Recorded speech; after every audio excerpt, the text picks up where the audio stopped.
I don't hear myself through my headphones. Yes, man. Like, I feel real good about this right now. Pay attention, because you are now listening to Permission to Speak Freely. Let's start this by me saying this. It's getting harder and harder to leave my daughter alone. Just period, right? Yeah, it's getting harder and harder, Tish. Like, so of course I'm her favorite person in the world, right? And I'm quoting people by saying that. That's not my opinion. That's what other people told me, right? So I'm quoting them. But like, so on the days we pod, for instance, like my wife don't get home till like 18:45.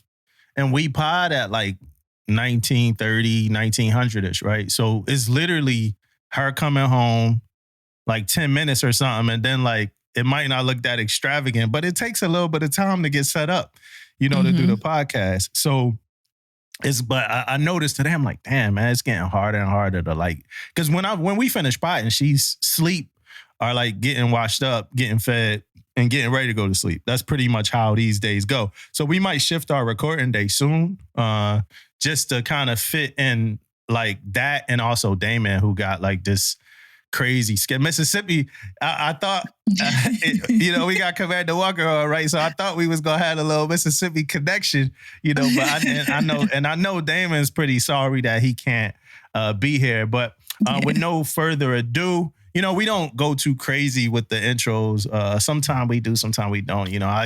But if we do it once, my wife say, hey, you gotta keep doing it, you gotta keep doing it. But this how I'll intro this. This is a conversation that I've been wanting to have for a while.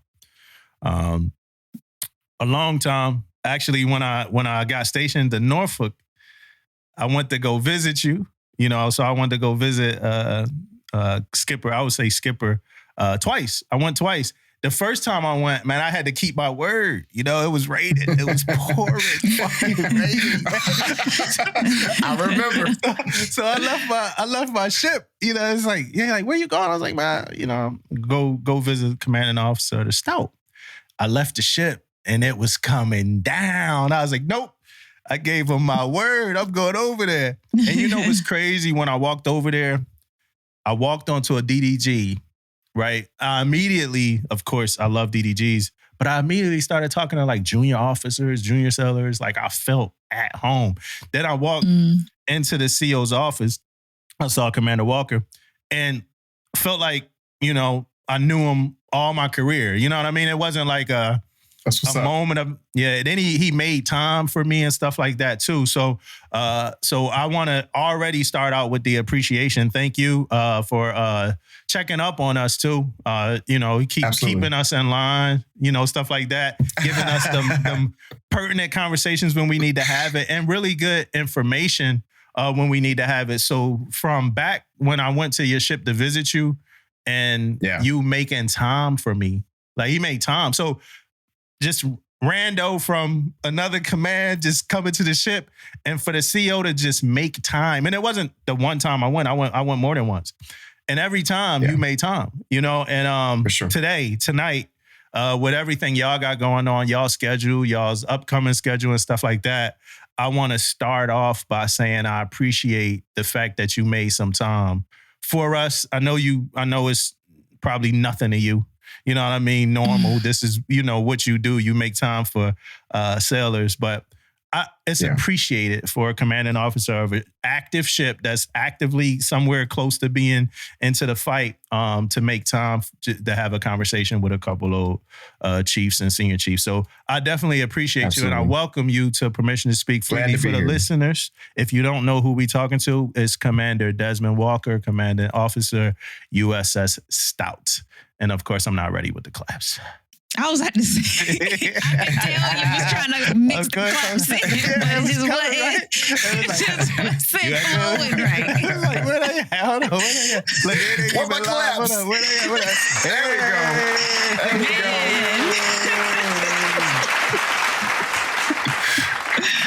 How's it going, sir? Hey, man, it's going well. Glad to be here. Thanks for the high praise. I receive it humbly. I just know that it's always important it's one thing to say, stuff like mission first, sailors always, but the only thing that really matters is when you actually demonstrate that. The actions got to match the words. When the actions don't match the words, that disconnect. We as humans, we pick up on that stuff, and you get into conversations about verbal and nonverbal communications. All those things become a cumulative impact. And when you have that opportunity to have that impact, you gotta take advantage of it every single time, because you never know the consequences of that impact. And so, appreciate those kind words. I glad to be here. Yeah, and on top of that, I like to say that like the people that mean the most to us, like just as a let me just say brand for the sake of this conversation, I like to be selfish with the people that mean the most to us, as far as like having them as guests. You know what I mean? Like it's been a few at this point now. You're in a number of a few of y'all that it's like, man, yo, I don't even want them as a guest. Like I appreciate what we had, but it was time. You know what I mean? So I was like, okay, it's time. And that's how it is. It's some of y'all now out there that like, we love y'all. We appreciate y'all.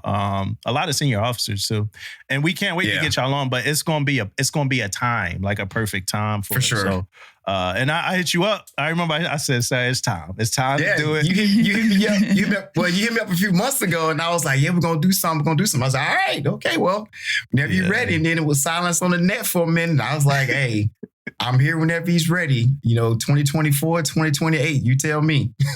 Yeah, the world, our lives been kind of crazy here. I do want to, before we start, it's Suicide Awareness Month, right? And I'm gonna say what I said to my command, and I promise to the listeners I ain't gonna be talking too much. I'm talking a lot right now, but and I pretty much said this. I said that September to me is the perfect time to have these conversations and start bringing a lot of this stuff up, right? And I say perfect time where we know it's never, it's not a ceremonious moment, but we're heading into a time in our year where, and it's kind of what I was telling my command, where like the surfboards go up in certain regions of the country, or regions of the world. The surfboards go up, the grills, get put away. It's no burgers and dogs. It's no kind of family running in and out, grabbing food, getting out of there, stuff like that. It's more of those family-oriented holidays, the Halloweens, and it's more of those memory kind of based holidays where you might have remembered putting together your costume with your grandma, your mom, homemade costume, stuff like that. Right after that, you got Thanksgiving, Big Mama, all the people we lost at the table that we think about.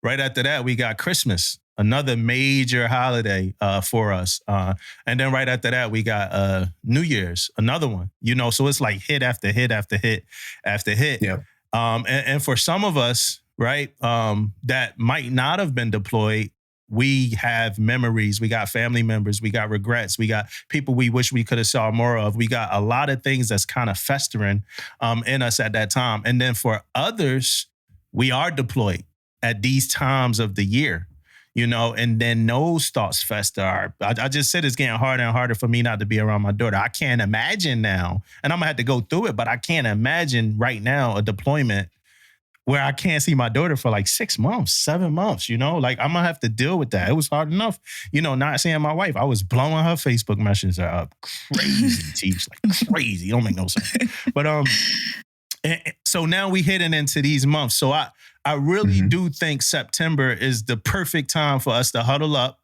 Let's talk about all of this. Let's talk about mental health. We should never stop, but let's kind of really make sure that footprint is seen throughout our commands, and talk to our sellers, talk to our chains of commands and stuff like that about that. Because it's some tough months. I'm talking about war in the brain and war in the heart months coming up for a lot of service members. And from me to y'all, we will put some notes on at the end of this episode, but I love y'all, and take care of each other. You know what I mean? That's all I got. I don't know if you got anything on that one, Commander, but that's all I got for that. Yeah. It's Suicide Awareness Month, man. Like you said, you got to talk about it. all the time. It can't be a reactive kind of thing. You got to have an active posture in your command on talking about the triggers, about suicide. And two quick things for me, when one of the things I did with my crew was talked about us being a high risk command. So a quick tangent. I saw one of your episodes. Damon was talking about how you stalk my Navy HR all the time and the nav admins and stuff. And I kind of do that as well. And I really like the Culture for Excellence 2.0 piece. They have a toolbox on their commander's toolbox that kind of does an assessment. They have a rolling assessment of ships or commands in general. And you have a tool in there that talks about different high risk areas. And I ran that tool for our command before an all hands call. And I shared that with the crew first. But hey, we're a high risk command because of where we are in our schedule in these different areas. And suicide was one of them. But I doubled down on that too and put together I do a series message to the families. And I put that same commentary in my most recent letter to the families through the ombudsman as well to say, hey, the sailors and their families for our command are high risk. And these are the different things that we're talking about. Make sure you're talking about them as well to ensure that we're trying to identify those triggers, bring them to the left, and talk about what kind of resources are there to help you manage that stuff, manage those things. When you start getting into a resiliency conversation as well, and so being active about it is how I am in the command, how I've been for most of my career, and just continuing to highlight, I think is very important. Then share a quick personal story. I wear a bracelet right now, a memory aid. I started wearing it on the outside. I got a name of a friend of mine that is believed to committed suicide. And on the inside of the bracelet, I got all my family names on it as a reminder, memory aid.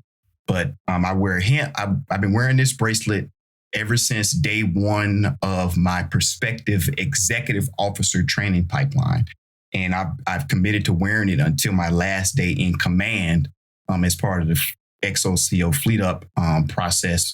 And I wear it to remind me of the why, on the people side of our mission.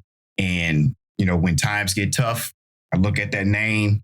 Asante Makala died 19 August 2018 from his ship. I won't get into the circumstances around it, but I wear it because I never want, and you can appreciate this as a command senior chief, even for LNC, that question of what else could I have done, right? And I wear that bracelet to remind me that exhaust all efforts to try to help someone not make that permanent choice. And there's no leadership challenge in either. That's just the right thing to do. And so keeping those kinds of things in mind, finding your why for suicide awareness, all those things are things that require an active posture, a proactive mindset to ensure that everyone sees their value in the service, sees their value in to their families, all those things. So I just wanted to share that. Yeah, thanks. Tish, you good over there? Yeah. What I'll say about it is that so I've read a lot of line of duty investigations. And when you were talking about the why, that used to be, while I'm looking at it, I'm always trying to figure out were there signs? Because the command had done something to avoid it. Sometimes there could be signs, but in other times there are just no signs. Nobody really saw anything. And I say that to say some people do a really good job of hiding their struggles. They hide their demons. They appear to be strong. Sometimes they're the loudest person in the room. And they seem a lot of times you don't check on the strong people. So make sure, like while we're talking about just taking care of each other, like really just paying attention to people, even the strong ones, your single sailors, your newly divorced ones. You know, a lot of times we focus so much on the junior sailors. Divorce is rampant in the military. That's just the culture. You know, it's hard. And so there's a lot of people who are hurting, and this is their first holiday that they're spending single, or away from their child, because they're going through custody disputes. And so definitely check up on those people, especially the strong ones, because I've seen some where it's just like, how, you know, and it hurts everybody. And so everybody is loved. If nobody loves you, Permission to Speak Freely loves you.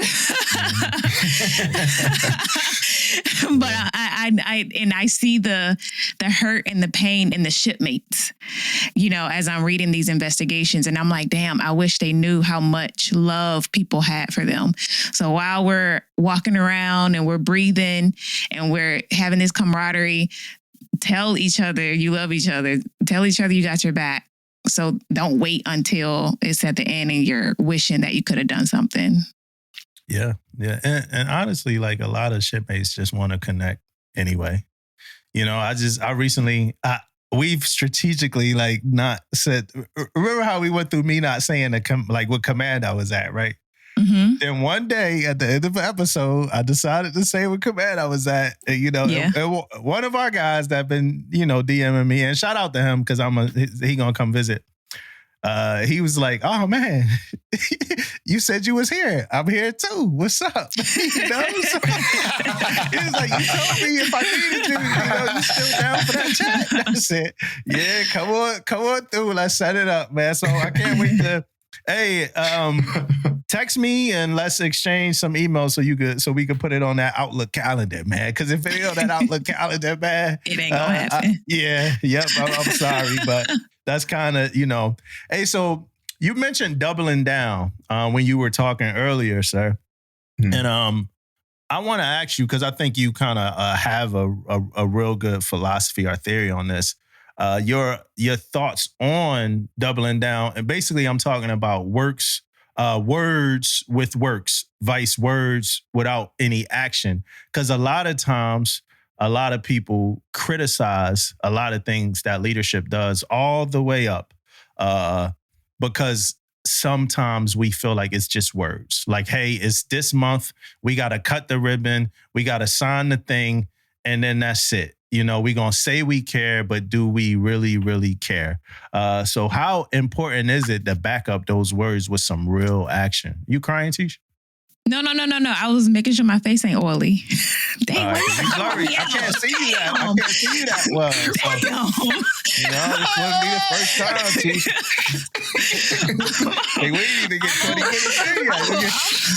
He ready to double down on you crying. Yeah. Right? But that's how much he cares. So that just lets you know. That's what it is. Digital tissues. Digital tissues. Oh, man.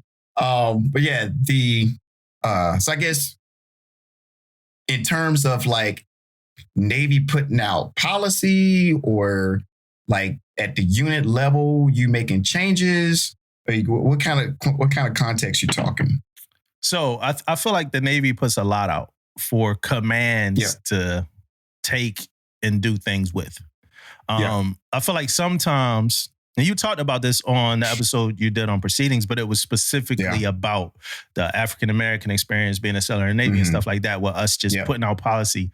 But I feel like what I see from the Navy, because a lot of people, you know, I've seen people like in the comments of the CNO or in the comments of SecNav, like, well, how come you're not doing nothing about this? And I'm like, like, this is what CNO or SecNav does, is this. They put it out, they embrace it, they, you know, like you kind of brought up about CNO Gilday, like he acknowledged that it was racism in the Navy. So my opinion on all this is at some point when our CNO puts this out, it's time for our commands to take it and like actually do action and works. And I'm not talking specifically about what you talked about on that episode, but take whatever program it is. Like for instance, Sailor 360, right? We criticize it a lot. We say it sucks. Y'all do. Oh yes, y'all do.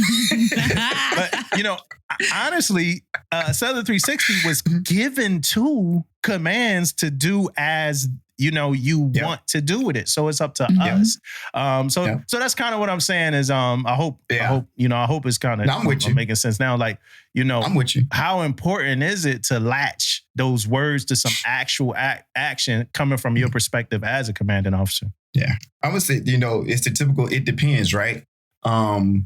So understanding that, I would say the framework I would start with is just accepting, you first got to accept that the Navy as an institution, we have echelons, right? Echelon 1 to echelon 5. And echelon 1 can put out some strategic policy. And then somewhere between 2 and 4, it's how do you operationalize that or how do you implement that such that echelon 5 can then execute it. And so what gets lost is you can write great policy and just gets lost in execution because the people that got to execute it don't see themselves in what the original policy is. So you can take, I don't know, I take Sailor 360, right? Sailor 360 is a tool, right? It's a tool and a framework to empower commands to influence E6s that are being developed to be future chief petty officers, right? At the deck plate level, it turns into, well, hey, let me hit up this dude in the group chat. Hey, you got these kind of slides? I'm going to talk about this, but you already got the slides. And I don't really put the slides together. I just want to get the slides already done so I can just talk to it and then use your slides, just talk to what I'm going to talk to so I don't waste time building slides. But at the top, the complaints can be from the surveys that they read over the last 3 DOC cycles is sailors or leaders don't know how to train. So the Navy says, we're going to make some slides for you so that you have to make the slides yourselves, but then over to you to execute that or turn that into what it needs for you. Over to you, commanding officer, command master chief, XO, to take what we built for you, make it fit for you because you're also saying you don't have enough time to build this stuff yourself. So depending on which perspective you're coming from, that's where it can get lost in the us finding ourselves in trying to implement these things. So, like I said, culture of excellence, 3M 365, command PT, the OFRP cycle for getting ships ready throughout the different phases. All these policies are all over the place, and they usually mean well, but the people that write the policy are usually not the people that have to execute the policy. No different than me as a CEO of a ship.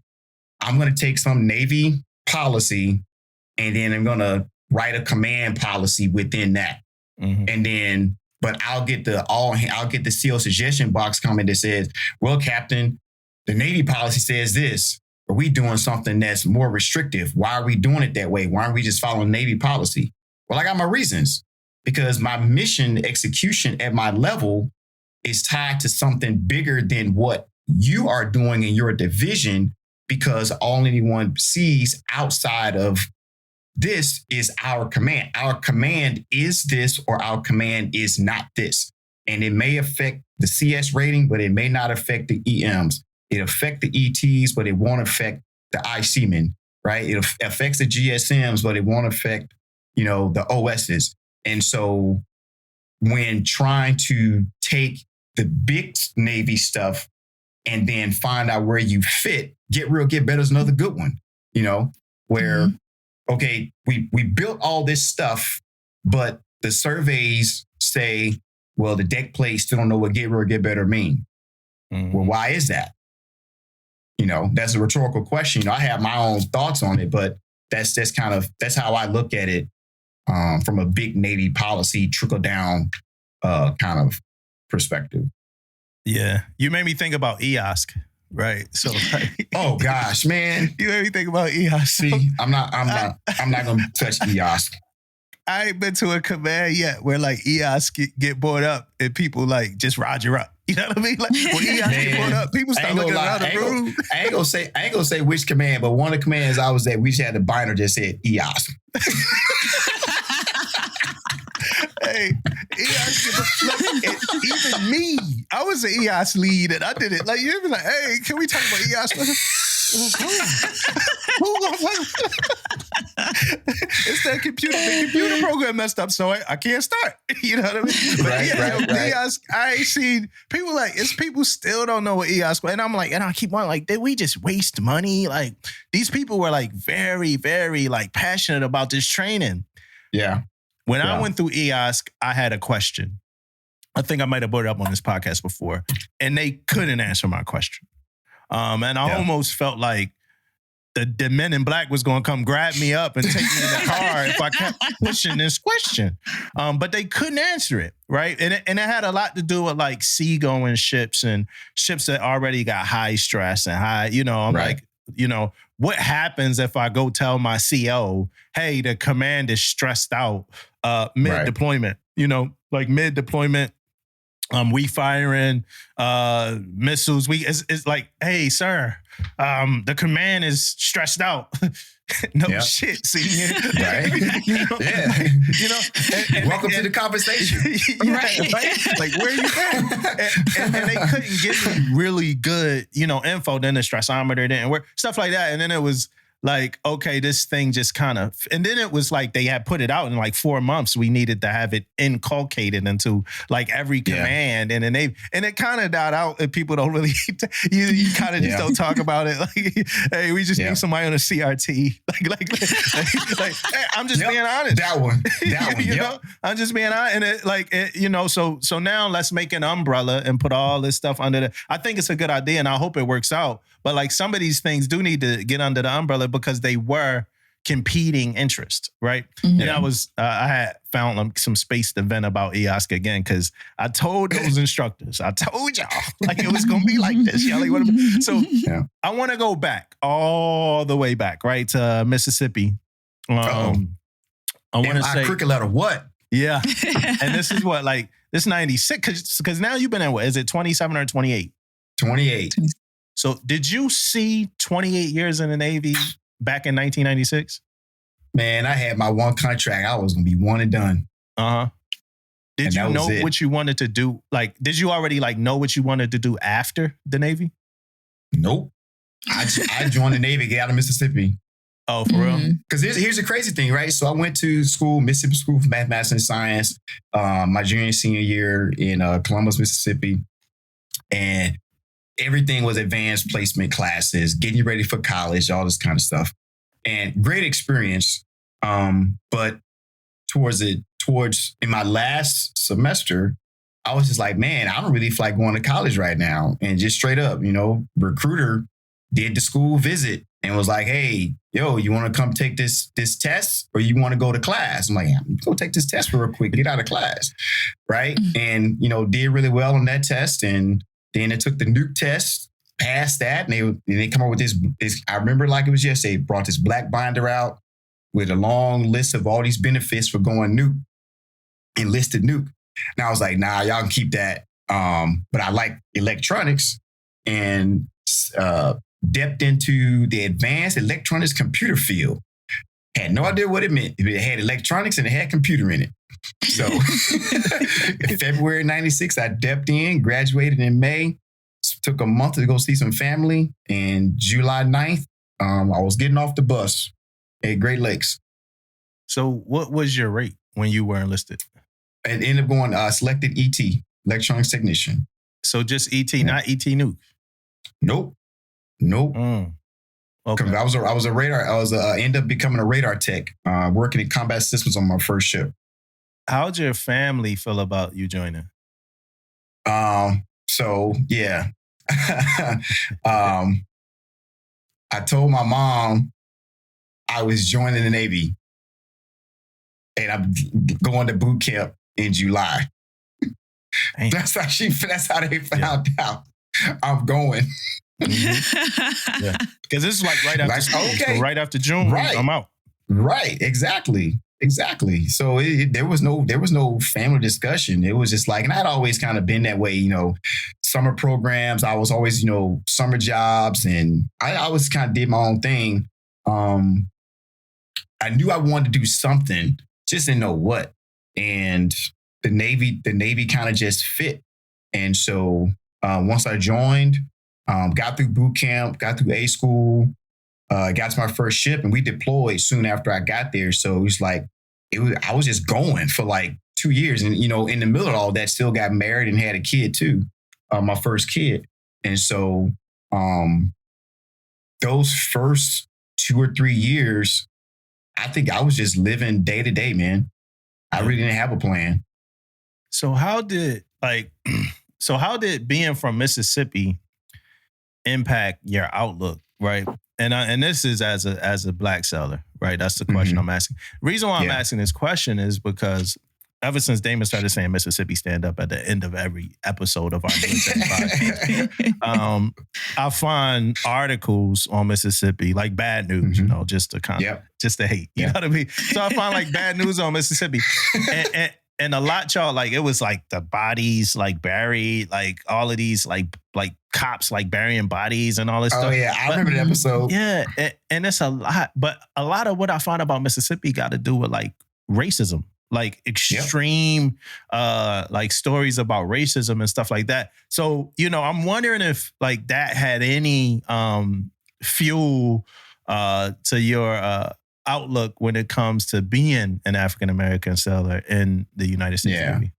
I'd say back then it didn't. I just knew that, you know, I knew I had an opportunity to do something, and I just had this innate sense, because my mom's a school teacher, my dad was a school teacher, so I understood, you know, Black history.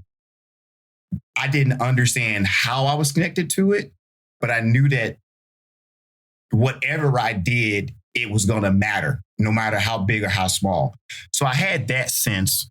But as far as the coming from Mississippi piece didn't really click until I became an officer, because, you know, when I was enlisted, I think I only saw one African American officer my whole time when I was on my first ship. He was the handler, and I could tell that story later if it comes up.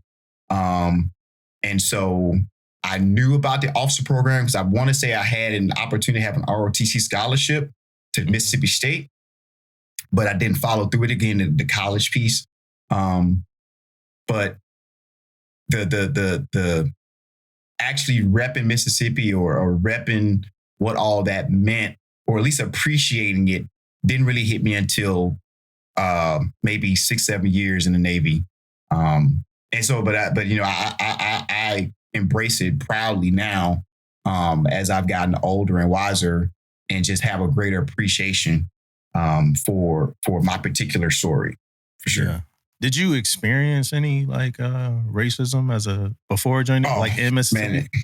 Man, I remember y'all were talking. I think y'all had this. Y'all one episode y'all was talking about, I think like sundown towns or whatever. Mm-hmm. So I remember I was leaving C school in Pensacola and driving from Pensacola to Alabama to see my family, see my aunt. And I was driving through one of the small towns. I don't remember if it was Mississippi or Alabama, because I forgot what we didn't have 55 like you do now. Mm-hmm. You didn't have as many highways. But I was going through the South, but I was in my whites, my summer whites. And it was after sunset, but not dark. And a sheriff pulled me over and, hey boy, where you going? Just passing through, trying to get to Huntsville, see my family, just left my Navy school. Don't want no problems. Don't want no trouble. Just passing through. Like, all right, well, don't take too much longer. And then I pulled off. That was 97. 1997, man. Yeah, Wow. man. That's crazy, man. That's like, Wow. yeah, that's crazy. I'm just thinking about 97. Like Harlem World was out, Mace album. Like it's sundown towns at that time. You know what I mean? Like, You're right. Oh, yeah. yeah, that's crazy. Oh, yeah. And so, yeah, that's just. So, how was your enlisted life? Like, how'd you like? If you could recap that, how was it? Man. So, all right. So, finish boot camp. Go to A school. Meet my wife in the same A school class. But we're just friends at the time. Oh, so she was an A school boo? Hey, A school sweetheart. Hey, you know how we get down? You know how we get down? He said we're gonna make it work. Yeah. We're gonna figure out this There you go. PH and make it happen. But she we met in A school. We ended up getting married several months later. And then finished school. She went to her first ship after I got to my ship first, and she's on shore duty for pregnancy orders. And then I deployed in 98. She deployed in 99. I deployed in 2000. And now we're like married 4 years and ain't seen each other a whole lot. So we had to work through that. But then, she ended up getting out, take care of the family. And my ship went into the yards. And so we then tried to catch up on all the family stuff. And then while in the yards, selected for State 21 program. And so I spent 4.5 years on sea duty. So that was a total of almost 6 years that I spent actually in the fleet. Then my school time counted too at Norfolk State. I would tell you that the biggest thing I remember from my enlisted tour. Well, here's some things I remember that just hit me. So first thing is when I first got to the ship, ESWAS wasn't mandatory. So I thought I was about to put in this work and get this EP by getting this ESWAS pinned, and these doggone suckers made it mandatory right after I got qualified. So I lost the advancement points for that. So bad decision, Navy. Then let me see what else happened. I made second class my third time up. On a second deployment, I got my EAWS knocked out. And then on third time for up E6, I made E6. And then right after, actually, I took the E6 test, transferred as an E5, made it off that test. So I spent all my time in ROTC getting paid as an E6. Damn, so you went from E1 to E6. And now you climb the ladder up to, commander right now. That's crazy. Eligible for 06 in January. True, man. Because you had an experience, you had an enlisted experience. It's not like just like I was an E2 and I did this and I did that. No, hey, RPPO, advanced DC, investigator qual, scene leader. Hey, let's get this work. Damn. So what made you decide that you wanted to do State 21? It's two things. One, my wife, always been super supportive, super encouraging, helps make sure my head doesn't get too big too. Was that, hey, you're good with people, you like the Navy, you like what you do. I think you should try to be an officer. And then at the time, my LPO, who groomed me through RPPO and works in the suit, told me about the OpNav instruction 1420.1 Bravo. It was like, hey, Desmond, hey, Walker, you need to take a look at this instruction. I think it'd be good for you. Read through it. And I was like, shoot. And this is when they had a program called Enlisted Commissioning Program. And they were phasing that out and phasing out boost as well, and taking it from Seaman to Admiral to Seaman Admiral 21. So they bundled all those quotas in. So I kind of hit a sweet spot where I want to say it was like it took about 1,400 applicants, and they selected over 400 people that year, that first year of the State 21. And I selected the first time up, and been frying fish ever since, man. All right, so a couple things here, right? Because you're transitioning from enlisted mess techs to like having to go to the war room and sit in the war room. And we talked about this on an episode a long time ago. It's called A Seat at the Table. We had one of our officers on here. He was getting out. Now you go to the baton, right? That's your first command as an officer. How are you nervous? What's your thoughts first time in the war room? All of that stuff. Yeah. I wasn't nervous at all. I was probably overconfident and cocky. What was interesting was I selected the baton. Well, let me say this. At the time, my thought process was try to go somewhere where somebody can mentor me, because I don't know how to be an officer. I just know what I know. Mm-hmm. And I selected baton because a good friend of mine, she was a warrant officer on that ship. And so I picked that ship in part to have a baked in mentor, at least one person I know I can trust in the wardroom. It ended up paying off great dividends, because I did show up with the big kid. I was like, I'm about to grind. I'm about to show them how this is done. And I struggled because the biggest hurdle I had to get over was recognizing that enlisted, you it's all about these quals you get and how much of an individual you have invested in yourself to the benefit of the command and the Navy. But there's not a real big team component to that. Where in the wardroom, the exact opposite. You need help from everybody to accomplish most of the things you need to do.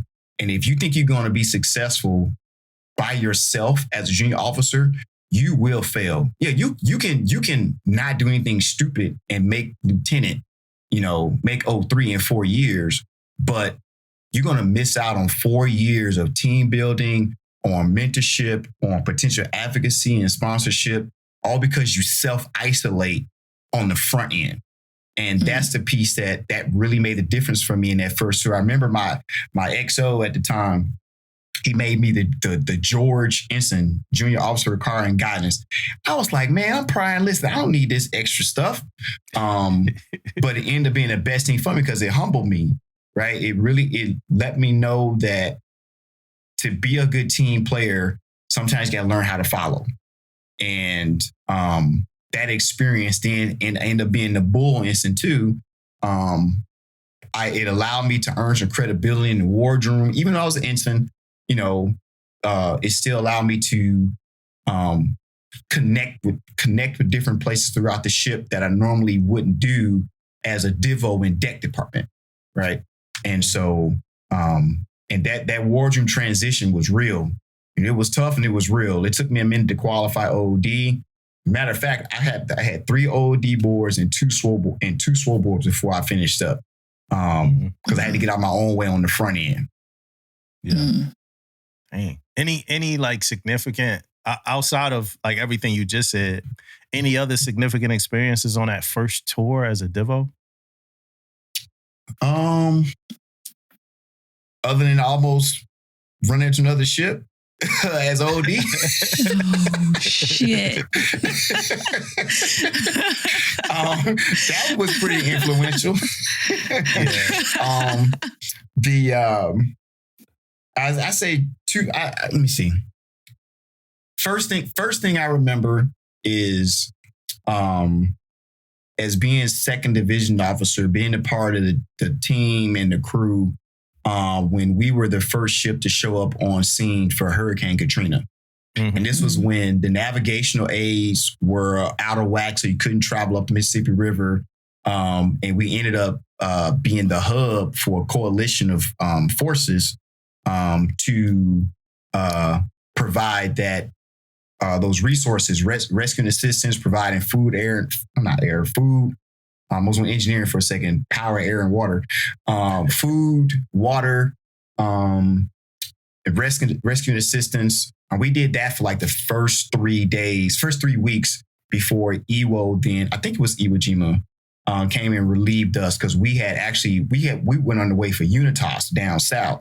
And so on our way back up, they were like, yo, go to Texas. I think we went to Texas. We went to Texas, I think, got some supplies, and then was on station after hurricane passed. So that was pretty remarkable to see. And then definitely that OD watch standing in the Mediterranean and the Red Sea, even in 2007, was eye-opening because it was another example of like the team concept, and we call it bridge resource management now, but just kind of what it takes to have a shared mental model on running a bridge watch team, coordinating with the bridge and combat or CIC on how to safely navigate the ship in different areas. That was an interesting experience. I actually use some of those scenarios in my OOD boards now with my team. Let me see. I remember the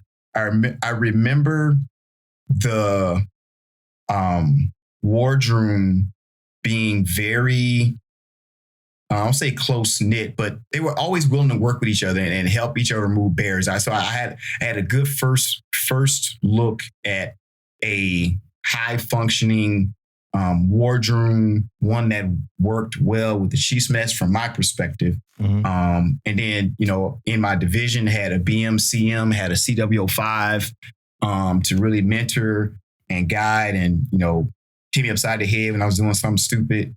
All those different kind of things were going on in the first tour. For a war room to be like that, like you just described, like, is it any like single entity that will foster that? So, for instance, is it the CO that fosters that? Is it the XO that fosters that? Is it the department heads? Is it the junior officers, or is it just like a conjunction of everybody? I think it's 3 levels. The triad, not the triad. The wardroom, and when I say the wardroom, CO, XO, and the department heads, that's got to be on the same page. The chief's mess has to be strong. And then your deck plate, specifically at the E5 level, needs to be strong. If you have those 3 areas clicking on all cylinders, you're probably going to have some indicators, some leading and lagging indicators of a good command, I think. So I'm looking at, so it's overwhelming kind of looking at your career, because outside of the C, right? So at C, right, you did LHD, you go do a CVN, you go ops on a DDG, you go back to a CVN, right, as an RCA, then you go EXO on the Bainbridge, right? Or CRA, yeah. A CRA, right? Then you go EXO on a Bainbridge, which is all great stuff. It's like very versatile history on C. But then when I'm looking at shore duty, I'm overwhelmed. Yeah, I'm like, damn, like it's different. Can you just, just for listeners' sake, so we could kind of get a kind of a general overview of your experience on shore. So I just named all the sea duty. Yeah. But shore duty commands, where were you? Yeah. So shore duty, Divo, shore. I kind of keep it in the PERS kind of career progression framework. So Divo shore duty was at Navy Recruiting Command headquarters in Millington. I was billeted there as a nuclear trained officer. They have at the last time I checked, there's 11 billets total. A mix of submarine divos and surface divos, where we are on the other side of the recruiting application for nuclear officers. And so I did that. I'd be the guy, like I would go visit like INTAG Atlanta. And as part of that visit, I go to a career fair at Georgia Tech and Morehouse and Spelman. And the recruiters there to do the processing and of applicants, and I'm there to talk about the fleet experience and providing insight into the actual Navy nuclear propulsion program. So I did that for about 18 months. Department head shore duty, this got interesting. So we call them post department head 1 and 2.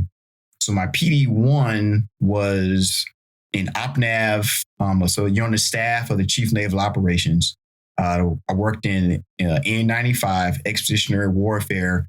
Specifically, I had the portfolio for amphibious ships or amphibious programs, operations and sustainment, or operations, maintenance, and sustainment.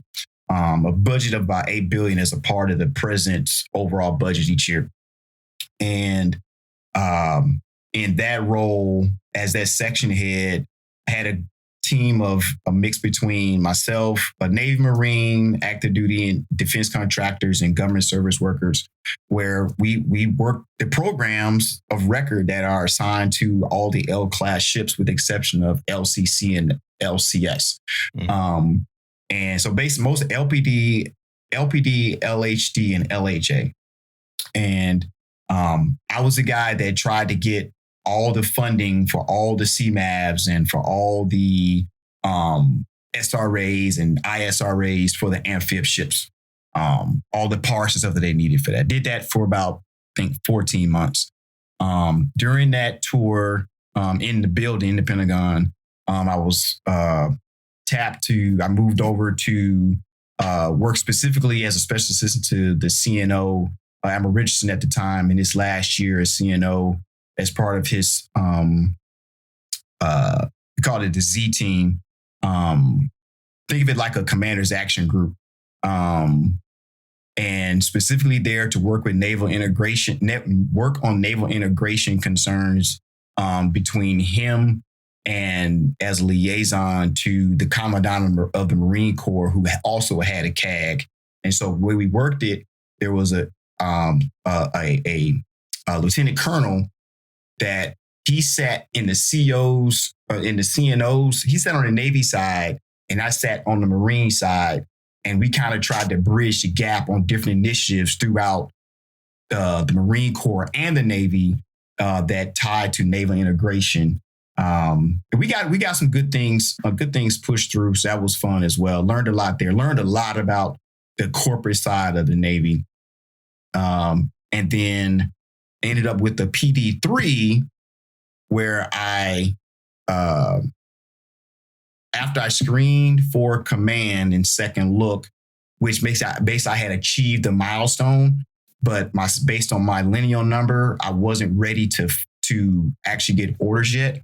So I then put in a request for a PD3, and that's when I moved to be combat system director at a float training group, Mayport. So I did that 2019, 2020, mid 2020. Did ATG during COVID, in the front end of COVID. Oh my goodness. I never want to do that ever again. And then what was crazy, I technically got a PD4 because I got by name requested again to be executive assistant to Commander Second Fleet. And so I ended up doing that job for about 9 months. And so, yeah, I had, you're supposed to get PD1 and PD2. I got up to PD4. Yeah. Wow. And I mean, I was like, man, this overwhelming right here. This is like a full scale scope of the Navy, like from LHD to CVN to DDG, back to CVN to EXO tour to all of those short duty tours. Like, I don't know what aspect you haven't, really seen, maybe some air stuff, but I mean, the CVN probably gave you some of that experience, Yeah. It's funny you brought up COVID and ATG because, man, it might have been tough on y'all, but we were enjoying it, man. We was happy. Hey, to the people from the PHOP, do y'all remember those? Hey, we actually got mad when they said ATG was like back active, you know what I mean? Yeah. He's like, Yo, ATG. He's like, hey, they coming? We like, nah. Oh, yeah. What they Because that's what it was. That first, I think I'm gonna say them first 4 to 6 weeks, working from home every day. I mean, I wasn't complaining. Well, no, it went from working from home to only department heads coming to the building and going home. And then it became, okay, we still got to figure out how to get these ships ready for the mission. Because it basically, if you look at how the country figured out the vaccine piece, is then how you then figured out how all the different type commanders wanted to get back into the warfighting game. Yeah. And so, and we just kind of as they opened up the aperture a little more, we found a way to fill that gap with mission to the maximum extent possible. So yeah, we was coming to your ships. Yeah. That's for sure right on. We was coming to your ships. Y'all should have heard the inquisitive questions, Well, we can't even support us being within such and such. How ATG? Oh no! What the craziest part, right, was the whole ROM stuff, right? You got to do 14 days, then do a mission, then do another 14 days where you can go to the next mission. Yeah, that was crazy. Yeah, that's sick. That was not sustainable. That was not sustainable. Yeah. So it was like so this was me, myself as the department head, me, the aviation department head, and the engineering department head. Like we like, okay, how many people can we put together to make a team? So then that one team can then go to a ship for 30 days. Because it was like do 14, and then how many certs can we get done in 30 days, and then you ROM for another 14. We was making some gumbo then. Yeah, just we was borrowing folks from everywhere to try to make a team. For real. That's crazy, man. I like I said, like I ROM'd in Japan. It was with a junior officer. He was on his way to his first command. All he did was eat pizza, fart, and argue on FaceTime with his girl. that was it, man. I was so frustrated. Hey, shout out to him, man. Oh my God. Because we had some good mentorship. Like a couple times I had to, how you ever like really have to break it to somebody because they just don't know. Yeah. Like, hey, man, he's like that hard truth. It's not gonna happen like that when you get to shit. It's not gonna happen like that. Trust me.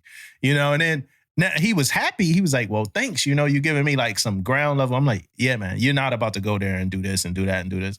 That's not happening. And then I forgot kind of what our conversation was about, but that was a lot of what was happening. A lot of farting, a lot of FaceTiming, and a lot of pizza. You know what I mean? It was crazy. What's your leadership philosophy? Oh man. So leadership philosophy, not command philosophy, right? Yeah, leadership philosophy. Okay. So it's evolved as I've matured. So where I'm at right now is leading with empathy. That's probably the best way to put it. And leading with empathy means that can happen at any level. The point is, whatever you have to do, you can take an extra 5 to 10 seconds to consider what this thing means to the person you're engaging. Help them understand what they need to provide you, and consider the impact to them on what you need. Because it's all centered around the team building stuff. Because it's with, no money, no parts, no people, blah, blah, blah, blah, blah. All you got left is encouraging people to find their why in that thing. And the best thing you can do is lead with that up front. I need this from you because tell me how this will impact you before you commit to it, or I got to do this maintenance. You got to do this operation. Let's talk about it on the front end, see where your restraints and constraints are, where my constraints and restraints are, and can we solve this at our level, or do we need to bubble this up to the next level for a decision? As opposed to, like DCA wants a condition 1 watch bill, and the FCO wants a combat watch bill to fight from at GQ, but they don't talk to each other about what they need for personnel and quals. They just write their own watch bills. And now when the XO says GQ for training, you got gaps in the locker and in combat just because two divos didn't talk to each other. You know what I mean? As an example. Yeah. It's funny because some of that stuff is in my playbook. Like some of that stuff is in my little playbook I got too. I like those thoughts. One of the things I was recently thinking about, and it's to the detriment of some of our like internal organizations in the military. It's like but when people get a us versus them mentality, it happens so much. I was telling a story to some people. I forgot who. Oh, it was my first classes. Because I like to have like these like kind of like candid conversations with like different rank groups and stuff. So I was telling the story to my first classes about how I had a CMC that I really liked, I really admired. We spoke, we had a good relationship. I went out of my way to avoid him. You know what I mean? And I'm talking about like as a senior chief, right? I went out of my way to avoid this dude. Like I would do whatever he needed me to do. I would, boom, boom. But I remember like, for instance, like Christmas party. Man, I'm staying far away from CMC. Like, not for nothing. Like, it's like weird. Like, why am I staying away from him, right? And now, and I still care about this dude. I'll still text him. I'll, thank him for all the mentorship, everything. I just wanted to avoid him. And when I think about, why I was doing that, it was because I was brought up with a us versus, like, some of my thought processes, I was brought up with this us versus them mentality, where I'm kind of looking at CMC like, if I got to talk to him, right? Because this is how it started. The inception of this is if I got to talk to this person, I don't know how to do my fucking job, right? That's how it all started, right? So then it kind of just trickled over to like, yo, I don't want to talk to this dude at the holiday party. Like, that's crazy. And I love this guy. Like, I got love for him. I know he got love for him. Like, easy kind of day. And he probably never knew this, but like, I'm like, man, like, I'm trying to get all the way. I'm going to second floor here, first floor, And, but because I deal with it now. Like, I deal with people who just like instinctively got this us versus them mentality. Like, I'm having interactions with people. And it's like, it's a disconnect after the interaction. And like, and I'm me. I'm who I am on the pod. Like, I'm totally me. Like, super transparent, super open, giving you the space to say whatever you. I'm like, yo, how the fuck did this get twisted? And I'm like, this person must have this us versus them mentality where like anybody outside of like their scope is like the machine or the man or, or this thing that you just gotta go against, man. And I'm a culprit of this mentality. And I just, I'm here to say to the listeners, whoever listening, that it's not healthy to do it. Your department head is a part of your team. Your department head is not against you. Your CO, XO, CMC, that triad, they are a part of your team. As a matter of fact, they want to represent you the best way possible. And you should be trying your best to support that. And you should be trying your best to represent that command the best way possible, not like just go against them in some like, I got to prove my worth competition type thing. And I think it comes from sometimes dealing with some leaders and them making you feel like if you needed them, you had a deficiency. Right? I think that's what is rooted in, some of those leaders that you like, hey, can I? Yes, chief. Yeah, you can fucking do your job. It's like, all right, bro, I ain't never gonna talk to this person again. I guess if I talk to him, that means I can't do my fucking job. Like, so yeah. So that's just my thought. It wasn't no question. Have you? Am I hitting on anything right there? Well, I would say the question came to my mind with the us versus them to push back. Is it when you say us versus them? I hear. There are just certain people that are driven by self-preservation first. They're going to make sure that anything that's going to have their name on it, whether directly or indirectly, if they can't speak to it, then they're going to control it as much as possible to the detriment of the relationships that they need to have to actually affect that that particular mission or task. That's what I hear. Yeah. And it's crazy because you could be thinking like some shit's cool, right? You could be like, hey, I wanna talk to all the E5s, right? You as a CO, right? Let's say you a CO and you could say, hey, I want to get all the E5s together. Me as a senior chief, right? If I wasn't an SEL, I'd be like, damn, that's cool as hell. The CO wants to sit and have a candid conversation with the E5s. It'd be another dude like, yo, why the hell he want to talk to see, but that's the goat locker. Y'all got to figure that out. That's one of those things where that's not even a Navy thing. That's just people in general. Yeah. Where if some, or I think about it this way. This is one of the things I say on to my folks, and I learned this from my CO when I was XO. Level of notification can be different than level of action. Right? You can. It's okay for the CO to know that the sailor got a problem. That don't mean that I don't want the chief to go actually solve the problem. But don't get mad if I found out because I walked through Main 1 and just say, hey, EM2, how you doing today? Oh, sir, my life sucks. All I did was ask him how he was doing. Oh, yeah, now back over to you, chief, on why you didn't ask EM2 how he was doing at quarters that morning. Yeah, now you hitting it right there. And you gotta explain. You gotta explain this, man. Like, if I find out something about somebody selling before them, I'd be like, "Hey, look, man, I ain't mean it. I was just walking past him and I asked him how was his day." Right,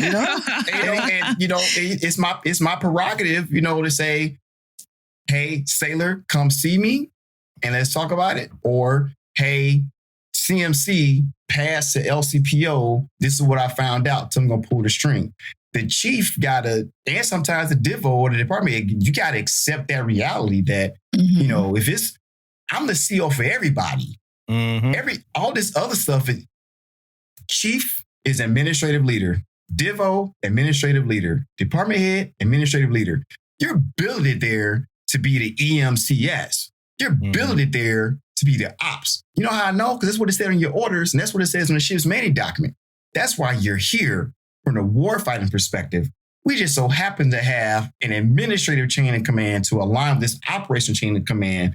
And that somehow gets lost with folks. That makes sense at the fleet level. When you start talking OPCON versus ADCON within a ship at the H5 level, suddenly people's getting their feelings.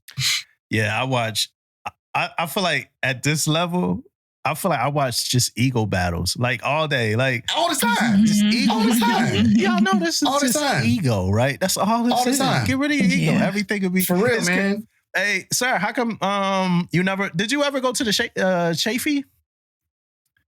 Man, see, why you gotta go there? Why you gotta go there? See, you about to be like Shannon Sharp now with these off-the-wall questions with your extensive research. The me going to Second Fleet, I had to give up those orders to make the Second Fleet job work. Okay. All right. Yeah. So I ended up reslating to the Bainbridge. Yeah. What's your, like, personally, your thoughts? What's your difference between an XO tour and a CO tour? It's just two different mission sets, man. The captain fights the ship and the XO runs the ship. And you gotta be okay with those lines. Because, if the XO is so locked in on trying to fight the ship, on the tactical side, then the training and the maintenance day-to-day and the battle rhythm stuff day-to-day is going to get lost because you need that senior leader oversight on those things. Because divos only know what divos know. Department heads only know what department heads know. And somebody's got to rack and stack that stuff and draw a cut line and say, out of the 100 things you got to do administratively or maintenance-wise, these 30, or sometimes not even 30, number 1 through 5, and then 75 through 100 are the priorities because this is where the ship's employment is. Whereas, as a CO, I got to pick my poison. I got to say, okay, what is the ship's schedule? What is the ship's mission? Keep us on mission. And what do I need to do from a self-sufficiency perspective first to solve these things within the lifelines? but then look out far enough to know, okay, this is how this is supposed to work. Here's where we're supposed to be 3 months from now, 6 months from now. 2 options or 2 things. One, what intent can I give to my XO and the CMC department heads and the chief's mess to set them up for success and create that space for them to own that execution and that decision making at that level? And what do I need to communicate to my chain of command on? I'm ready for this. I'm not ready for this. Here's what I've done to get ready for it. Here's what else I still need. And the XO and the CO can't both be doing both of those things. Somebody's got to be. The way we do it, simply, and the simplest way to put it is, for my XO, XO be where I'm not. Mm-hmm. Right? If I'm getting on the way from a pier, if I'm over here on the side of the pier with the pilot, X on the other side, making sure we don't hit the shit that's on the other pier on the other side. Not that pilots don't do great jobs, but that's just where the XO needs to be, to back up the ship. And so that's kind of my take on it. Yeah. Sir, you do a really good job at recognizing your sellers and celebrating your sellers. I always see you celebrate your sellers. Always, man. Always. Yeah, it don't work without them. Yeah. And it's one of them things where I always see you do a lot of stuff. I always see you in the gym. How can he be in the gym celebrating the sellers and doing all this stuff he doing all at the same time? Go to the gym before Reveille. That's how I get it. I admire people that you just don't it seems like they got a longer day than everybody else. Is he still living a 48-hour day or something? I'm living in 24 hours here, right? But I really appreciate how much you openly celebrate your sellers. And one of the ways you do it is by social media accounts. Mm-hmm. And so me being in a command position, I still haven't fully started utilizing my social media to personally post. I might repost something or make a comment or do something like that slick. And I know it all got to do with personalities and stuff like that. But what's your motivation for using your social media to celebrate your sellers and stuff like that? Just understanding where we are as a culture, and not, not just in the Navy, but just where we are in the times in 2024, go where the people are. You go to the smoke deck, there's a cigarette in one hand and a cell phone in the other. And that's where everyone goes to get the latest news on what's happening. And so I can easily, send an email, or a letter to a family member about what's going on with their kid. But it's much simpler. Just take pictures on the ship and clear them through the MC and the PAO process and put them on the social media stuff. And, now you got parents, saying, look at there's my son. I saw my son this time. Hey, can you take a picture of my daughter? Hey, have you seen X, Y, and Z? Love what you guys are doing. It's all that stuff is tied to building the culture at this point. You can't, the Navy and Department of Defense and, all our entities that govern us, they haven't said social media is off limits. They've given us policies on how to implement it. Mm-hmm. Mm-hmm. So the first conversation we just talked about Navy policy and how do you implement it, from the top down. The social media is another good one. All these commands, the CNO has a Facebook account. Mm-hmm. The United States Navy has a Facebook account.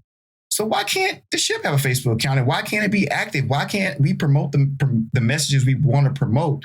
And it's like I say, as long as everything is aligned to how they want you to do it, stay in those lines and maximize that opportunity. And that's all I'm doing. I'm just not afraid of it. I definitely, as I moved up, I changed my personal posture for my personal page. I understand the distinction between my personal page and now the CO, whether it's my personal page or not. I recognize that I can say something on my personal page and someone will just take that and say, oh, the CO of the USS Stout said. So go check my Facebook page and you ain't going to find none of that stuff. I'm motivational quotes, celebrating sailors, highlighting a personal milestone just because I want to share it. And other than that, I'm back to work, man. Yeah. And keep it clean, keep it fresh. But it's because I'm not afraid of it is why you see me that way, and I think it's important because I remember in my EXO tour, I did PT one time on the flight deck, and the MC we had on board that was TAD to us took the picture and just made it one of her daily kind of B-roll kind of things up to the strike group, and made it all the way to the U.S. Navy level and TICOM level, all that kind of stuff. Just, hey, the XO was out there PTing on deployment, and got so many DMs. Oh, sir, I didn't know XOs did that. I know XOs could lead PT. I didn't know this. I know that. Hey, it's just a PT session. I just happen to be the XO. I'm not qualified CFL, but I know how to do push-ups, right? Yeah. And so, and even now on my ship, sailors are hitting me up like, hey, Captain, we waiting to see you. You saw all these workouts when the captain leading PT on the flight deck. I say this coming, stand by for deployment. I got some things in the works. That's where we are. PTSF is on social media. That's how you share your information. Mm-hmm. That's where we're at. I am an active member. Well, not active member. I believe in the Navy. I believe what its mission is. And while I have an opportunity to be influential, why not maximize an opportunity in a positive way?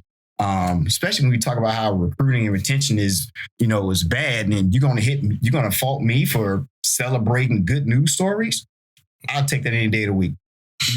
Yeah. So a crazy pat on the back for us, since you did bring us up, was this season this Chief season. You'd be surprised how many people reached out saying that one of our episodes is like what helped them put their package together, For sure. Wow. I told you, that's why I be DMing y'all when y'all be saying some foolishness every once in a while. It'd probably be me. Most time it's Damo. And dude told me, he said, one of the selects actually that's going through the season now, man, he's like, hey, he stopped me recently. He was like, hey, you do? I was like, yeah. He was like, I knew it. That's how it always works, right?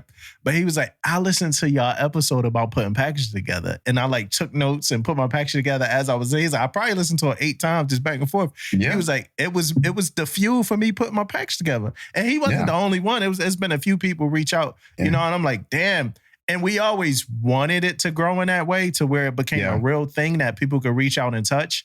And it's just crazy how organically it becomes that without any kind of force. So I am happy about that. And I do believe in that imprint. And I got to try to find ways to bring that thought process to my command, to bring us up, man. My command to me is like, because you're command senior chief now, right? Yeah. Yeah. And we kind of horse and buggy. Like, I walked in, we got the old motivational posters from the 90s. So, and me and my skipper, we both we got plans to upgrade. We just, that October budget and all that. But we got plans to get better, better pictures and better carpet and stuff. So we could come, up into the, at least the 2000s. So my question for you is this. And this question is, it's rooted off of something I saw on a Navy page. I can't get too deep into it because I don't know much about it, but I heard that the chiefs that illegally used this Wi-Fi and all of that were held accountable. Yeah, I saw that. That Navy Times article. I saw that. Yeah, so I heard shit came down pretty much, and what I heard from it was people upset because they felt like some of the punishments for the chiefs wasn't, real enough. Just wasn't hard enough. Like a bust down from E8 to E7. And these were just for the sellers to do know and understand, these were conversations. Some of these conversations, most of them included chiefs. It wasn't junior sellers feeling like this. It was chiefs feeling like this. And so that kind of burst my question of, to my knowledge, or I know a lot of junior sellers might feel based off their observation that they might feel like chiefs are held to a different, well, khaki are held to a different standard than junior enlisted sailors.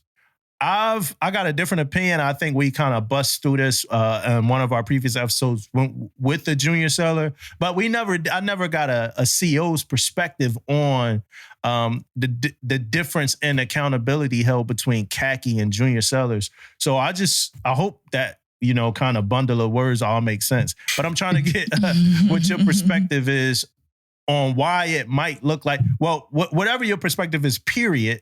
And then the answer to the question of why it might look like a khaki might not have been held to the same standard as a junior enlisted sailor, if that's the way it goes sometime for you. Yeah. Well, the short answer is it's a different standard. It don't look like it. It is, full stop. Right. And that's because think of the investment the Navy makes in getting that person to that rank or to that position.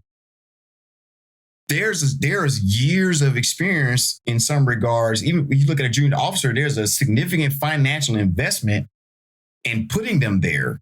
And so you can it's real easy to say UCMJ Article 92. Or help me out, LNC. Which one is the Fade Obey? Was that 92? Yeah. So you say Article 92 for an E5, that E5 gets busted to an E4, and then a whole different circumstance for an E8 or an E7. That's a little cleaner. E7, regardless of what the actual charge, the specification was, it still got boiled down to a 92, but the chief didn't get busted. The chief just, got detached for cause or just got restriction, right? Back over to leadership to explain why it's different. Mm-hmm. Don't leave it ambiguous, right? Invest in educating the folks under your charge with why every NJP process, every CO's mass is case by case. Because when you because you damn if you do it, damn if you don't. If you account for the whole sailor and you still bust them, then it's you didn't have enough compassion. If you ignore the whole sailor and don't bust them, then it's, well, you should have busted them because they also do this. So it's a no-win situation anyway. So the best thing you can do, at least for me as a sitting CEO, is stand 10 toes down on the decision I made and why I made it. And if it gets overturned, it gets overturned. If it gets set aside, it gets set aside. If it sticks, it sticks. But with what I had at the time and recognizing that that process is tied to my culture and my climate, just understand that those are going to be cumulative and just be ready to articulate the reasons why. I talk to my team. I tell them all the time when they're dealing with professional development, dealing with performance. I always tell them, pick a bucket. Either pick good on discipline or pick professional development. But what you don't do is you don't get to not pick a bucket. Mm-hmm. And what I mean by that is admiring the professional deficiency. I want to hear from my chief's mess. I want to hear from my wardroom what you've done at your level based on this person's performance to try to correct it. Some form of EMI or something like that. That helps with the justification if you end up first picking the good on discipline bucket and then it getting through DRB and XOY up to me for a final decision. And so I think we got to just, as leaders, we have to stop avoiding those conversations and actually deal with them. And that's the same thing with culture, developing culture. We talk about, we'll talk a lot about how somebody feels about the news that they're going to hear. It's It's neither good news or bad news. It's just news. Would you rather you know the news now and you got 2 weeks to do something about it, or wait 2 weeks and tell you got to do this tomorrow? Which one do you want? All I know is you got to get this work because the smoke's coming no matter what. Mm-hmm. And more times than not, people, myself included, I'd rather know that you about to screw me over earlier and give me a chance to do something about it and mitigate it than find a last minute you screwing me over. Because now I haven't thought about how it impacts me, haven't thought how it affects my command or my division or my department. And then what's worse, I haven't figured out how it impacts my family. Yeah. That's why I jump on folks all the time about, well, not jump on, not literally. I want anybody to take me literally. I pressurize my team on process and leave shits. Get through them things. Make a decision. Either you're going to recommend yes or recommend no. You already know if you recommend no, it's got to come to me. So don't have the sailor wondering what's going on. Get it up to me. Let me tell them yes or no. Because if they buy the ticket and I say no, now I got a sealed suggestion box. Yeah. And nobody want that. I'd rather just come tell me, sir, we wait till the last minute. This is what we got to do. Let's come talk about it and let me see all the sides and make a decision. It's much easier. It's actually simpler that way. But the challenge is, and this my bone to pick with the Chiefs mess, the challenge is, well, let me just ask more questions first. Let me make sure I uncover all the rocks. Let me turn over all the rocks first. Trust me, the sailor ain't gonna always tell you everything that's going on, good or bad. Yeah. So you trying to take another week to get RFIs from the sailor, and the sailor ain't giving you no information, but you still ain't even told the department head that the leave shit's there because the department head ain't checking NCIPs, right? So dealing with those things sooner, so I don't know how I got there, but dealing with those things sooner is usually better to get to a resolution. Yeah. Well, I mean, that's just that level that kind of visibility that you're looking at it from. Because I'll say this in conjunction to that, it's a sailor tomorrow that's going to captain's mass with 3 counseling shits for some shit that he done 15 times. And the captain about to hear it. The CEO about to hear it. The CEO about to hear that pattern of misconduct, right? He did this 15 times. The first time he did it, I gave him a verbal. The second time he did it, we mitigated this way. The third time he did it, we did a departmental DRB. The fourth time we did it, we wiped the slate clean. Then I showed up as the chief, and I just told him that everything that they did before I got here is all expunged. So he did it again, and I gave him a verbal. Then when he did it again, we did it, and it's like the CEO, like, so you telling me this seller done something 50, and they recommending that the seller just ain't like fit to stay in the military, right? Oh my gosh. He's just, he's not able. Wow. And the captain don't have nothing to work with there. You know what I mean? Like, I don't got nothing here. He was late 3 times. Like, let's help fix the deficiency. But that's going to be, somebody is going into captain's class tomorrow, and that's how it's going to go. Because you've talked before about people being scared to have, certain conversations. And a lot of that accountability piece is there too. Because I've sat and had the 3-hour conversation, the 2-hour, the hour-long conversation with the seller. Like, I'm going to save this seller. I'm going to save this seller. I've had that with a seller. The seller wound up still eventually like losing like their career, right? Right. And like, even after I left, right, worked out ways to stay, and then still eventually lost. And I like know that I'm to blame. Like, I'm to blame. I just sat with you. I sat with you for I've invested over 50. It ain't just me. You figure if it was me doing it, the LPO done it, the works in the suits done it, the third class, this is done it. It took a whole village, and you just never. But somebody got to fall on the sword at the end of the day. If you're not, as an adult, going to take ownership over, the shit you did. So sometimes sometimes we gotta take action too. You know what I mean? And that's in conjunction to being afraid to have certain conversations. Sometimes we can't be afraid to take action. Some people don't want. Nope.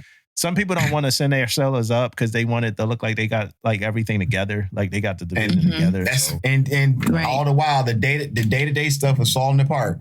Mm-hmm. Yeah. Yep. And I can't lie. I've done that before too. Like, hey man, our division, like I don't want, we've been doing so good. We in a good light. Like I'm not, like, let's handle this on our, I saw a seller yesterday, right? Riding down the main road of our base on the hood of a car, right? So the car's packed. Yeah, the car's packed, right? Cars, I guess, is everybody in a car. This seller, Tish, the seller is like Teen Wolf type shit. Like this seller is holding on. Hey, they probably aged us for the young listeners. But this seller is holding on to the hood of the car and driving down the main road. So wow. And I normally don't jump outside my body. You know, I normally don't. You know, man, I pulled my CAC out the CAC reader so fast. Put it in my pocket, grabbed my command ball cap, walked outside the building and walked to the barracks because they ain't too far away. And I knew where they were going. And I'm like, hey, and it's a lot of those stereotypical chief things that I just try my best not to do, right? So I wasn't going to run them down and call them from halfway through the parking lot. Like, shit, mate, no. I was going to get as close as I could. So, Tish, I get as close as I can, and I'm down to just one of these guys. The rest of these guys then got out of Dodge, right? I'm down to one of these guys, and guess who it was? The one that was on the hood. The hood hanger. It was the hood hanger. I'm like, hey man, like, were you a part of that ensemble that was just doing that dumb shit on a car? The parade.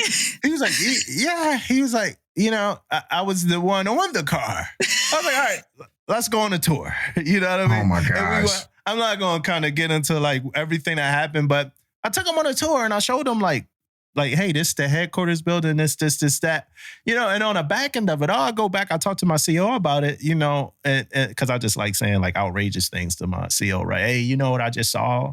And he's like, I saw it too. I was like, oh no. Shit. He saw it, but he didn't see them driving. He just saw them in the parking lot. He's like, I don't know. They know like a music video over there or something? Like what's going on? Making TikToks. Yeah. But and I'm like, no, they were driving through the base like this. And I'm like, sometimes you just giving me like the whole rest. Like I got the whole recipe right here for your ass. Like it's nothing that, and I told him, I'm like, look, man, if you forgot your ball cap, like walking out the car on your way to the barracks and you might have just forgot your ball cap either in your car or the barracks, I wouldn't say nothing to you. I've been that seller in that position before where I just forgot my ball cap and I got like, it took more time for you to like chew my ass than like for me to go just get the ball cap, right? Yeah. I'm like, I probably wouldn't have said nothing to you.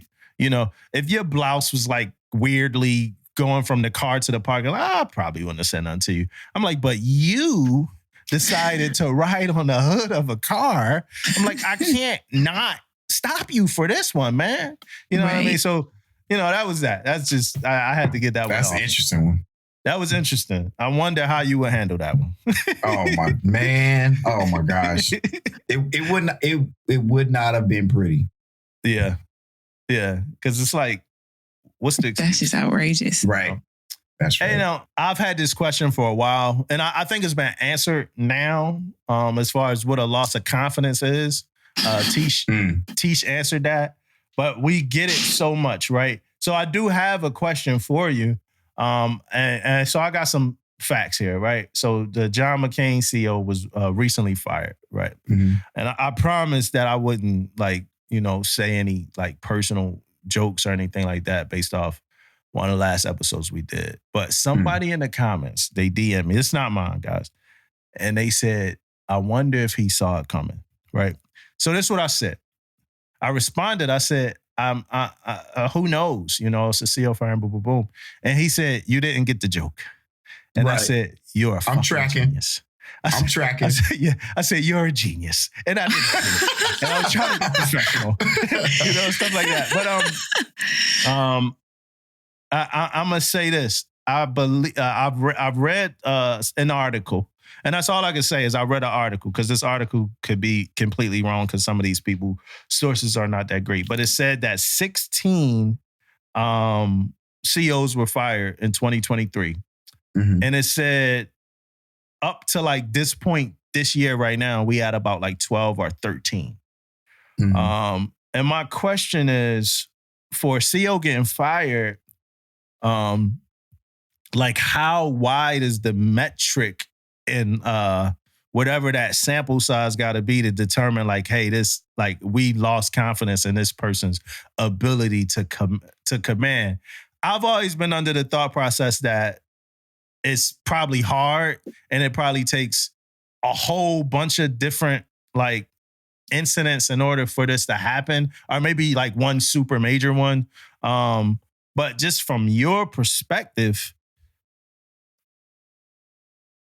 how hard is it? Does it seem like some of these cases, I don't even know if you like how well you can answer this one, but does it seem like some of these things could have resulted in not firing a CO based off of some of the stories that you might have read? Like, are we making a statement? I just got a bunch of questions about COs getting fired. Fired. So first, like, what's your like just thoughts on firing COs? Well, I would start with what the Navy regulations say about the authorities of a commanding officer. I'm pretty sure it's pretty much absolute. And so when the implication is everything is under your authority, you have the ultimate responsibility, you have the ultimate accountability for all things associated with the command to ensure that it's done in accordance with whatever governing requirements you have for your command. And so, so loss of confidence is loss in confidence in that ultimate responsibility. It's not tied to a loss of confidence because of the thing that was the deciding factor. It's a loss of confidence in that Navy regulation, ultimate or absolute authority that's been placed on that commanding officer or that commander. And, so that's why the circumstances really never matter. You can say it's fair or unfair. I've heard the stories of different COs getting fired, and one person up under that person says the CO was a great person. Somebody else up under that CO said they didn't like him. And so, when you get into the anecdotes of individual experiences of being under someone that got fired or relieved, I just think it really is a futile argument, because that's the piece of it. That context is what's lost in that 15 seconds of reporting. Is it starts with absolute authority. So as an example, I'll just, for myself, I'll tell like one of my department heads, I'll say, hey, that second tour divo is billeted here as this. You are the administrative oversight as a department head, but as example, that's my anti-submarine warfare officer. That's my damage control assistant, because they are the damage control assistant to you administratively as a chief engineer, with my authority to keep us afloat as damage control assistant, right? So, and that's why whether it's the combat, the CIC, that's the command CIC. Yeah, operations officer is delegated the responsibility and ownership of that space being ready for people, equipment, everything, train, all the kind of stuff. But that's just your piece of the command stuff. And so really what's happening is I'm delegating all of this authority via ownership and responsibility to different ranks, different pay grades, different billets that are all operating on my behalf. Yeah. And so there's a cumulative effect based on what different individuals do that then gets measured against my ability to manage all of those things in a way that my immediate superior in command continues to trust that even as we're transitioning to stop being zero defect Navy, there's some risk that's being accepted in how I execute command, where there's a net positive towards mission accomplishment across all requirements. Whether that's a CFL, SEMIO, you pick your collateral duty, which per the SORM, all those fall under the XO, or the Command Master Chief, or 3M, or Aegis, upgrades, when you go, or claims upgrades that I sign for through my commo or through my assistant test officer. Those sailors that are subordinate to me are utilizing my authority that's been delegated to them to accept that on behalf of the command. So a loss of confidence is a loss in managing that weight or that burden. Yeah. Burden. The word burden. Oh, yeah, I tell my guys all the time, because I got the commander C pen, on the starboard, on the right side. I tell them I have a permanent starboard list because of that commander C pen. Yeah, because I don't get to put the burden down. Yeah, that's a good word. I get to give it up when I turn over. It kind of relates back to that article you wrote about the burden. Maybe that was also about a burden. Oh yeah, back in it. That was a tough one. Yeah, that bad. Question is, damn. So that would have been a good time for this diversity and inclusion question. But let's go for it. Well, before that though, I always see Forged by Fission. So yeah, I know you knew that was coming at some point, right? No, that's another one. Okay, Uncle Shay Shay. I just never come either. So why Forged by Fission? Oh, just a play on words. When I started Instagram account, I think I was in my nuke department head tour when I signed up for Instagram. And it was right at the same time they changed the slogan from the what was it? It was America's Navy. What was it called? Something about good or great. I don't remember. They changed it from a global force for good. That's what it was. They changed it from a global force for good to Forged by the Sea. And around that same time, I started my Instagram account. So I went Forged by Fission because I'm a surface nuclear officer. Okay. All right. Well, so play on words. Yeah. So diversity and inclusion. Yeah, everything I do ain't that deep. Diversity and inclusion. So we did an episode, right? I go back to our episode. We did an episode. We had a guest. Our guest went off the rails. Off of a question that we didn't ask. Like it wasn't based off the question we asked. Like it was just an off the rails, kind of deal. And we, after much deliberation, we still chose to put the episode out, right? On the other side of it all, just for listeners to know if you stuck with us from that, we did lose listeners. We lost people. Yeah, sure. And I know why, and I understand why, and I don't blame them. Some of them probably came back, but we definitely lost people. So Commander Walker hit me up in the DMs, and touched on, some of that, what he thought was BS and how, about some of the conversation, and then like how we handled the conversation and stuff like that. Right. I want to call him my mom. I had to talk to my mom. But it was after, some other stuff too. I wanted to get her thoughts on it and what she thought about it, stuff like that. And then he also linked me to an episode that he did on proceedings, episode 196.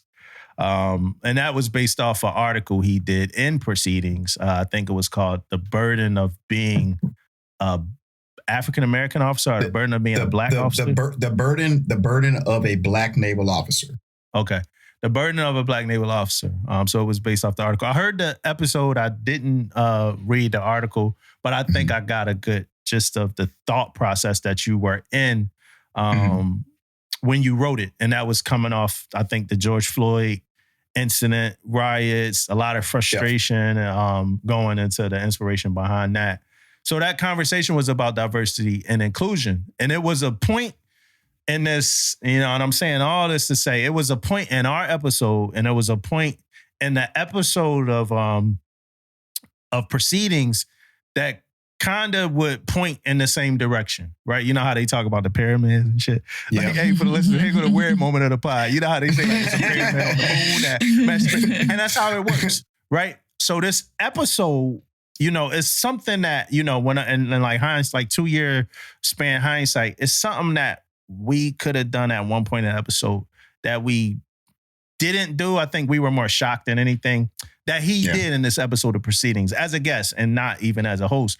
And the host brought up being colorblind, right?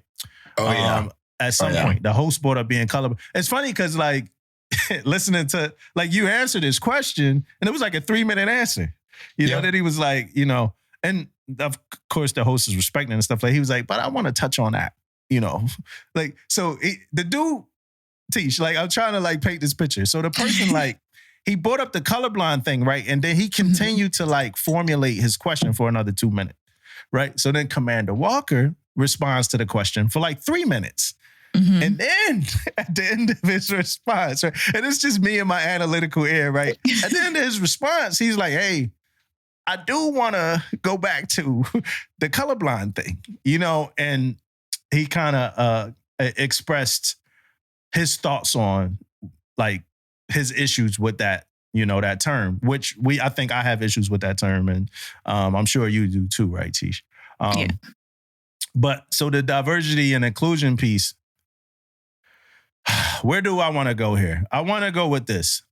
You being a Black officer in the Navy, on the come up, and now in the role as a commanding officer on a ship, did you ever see,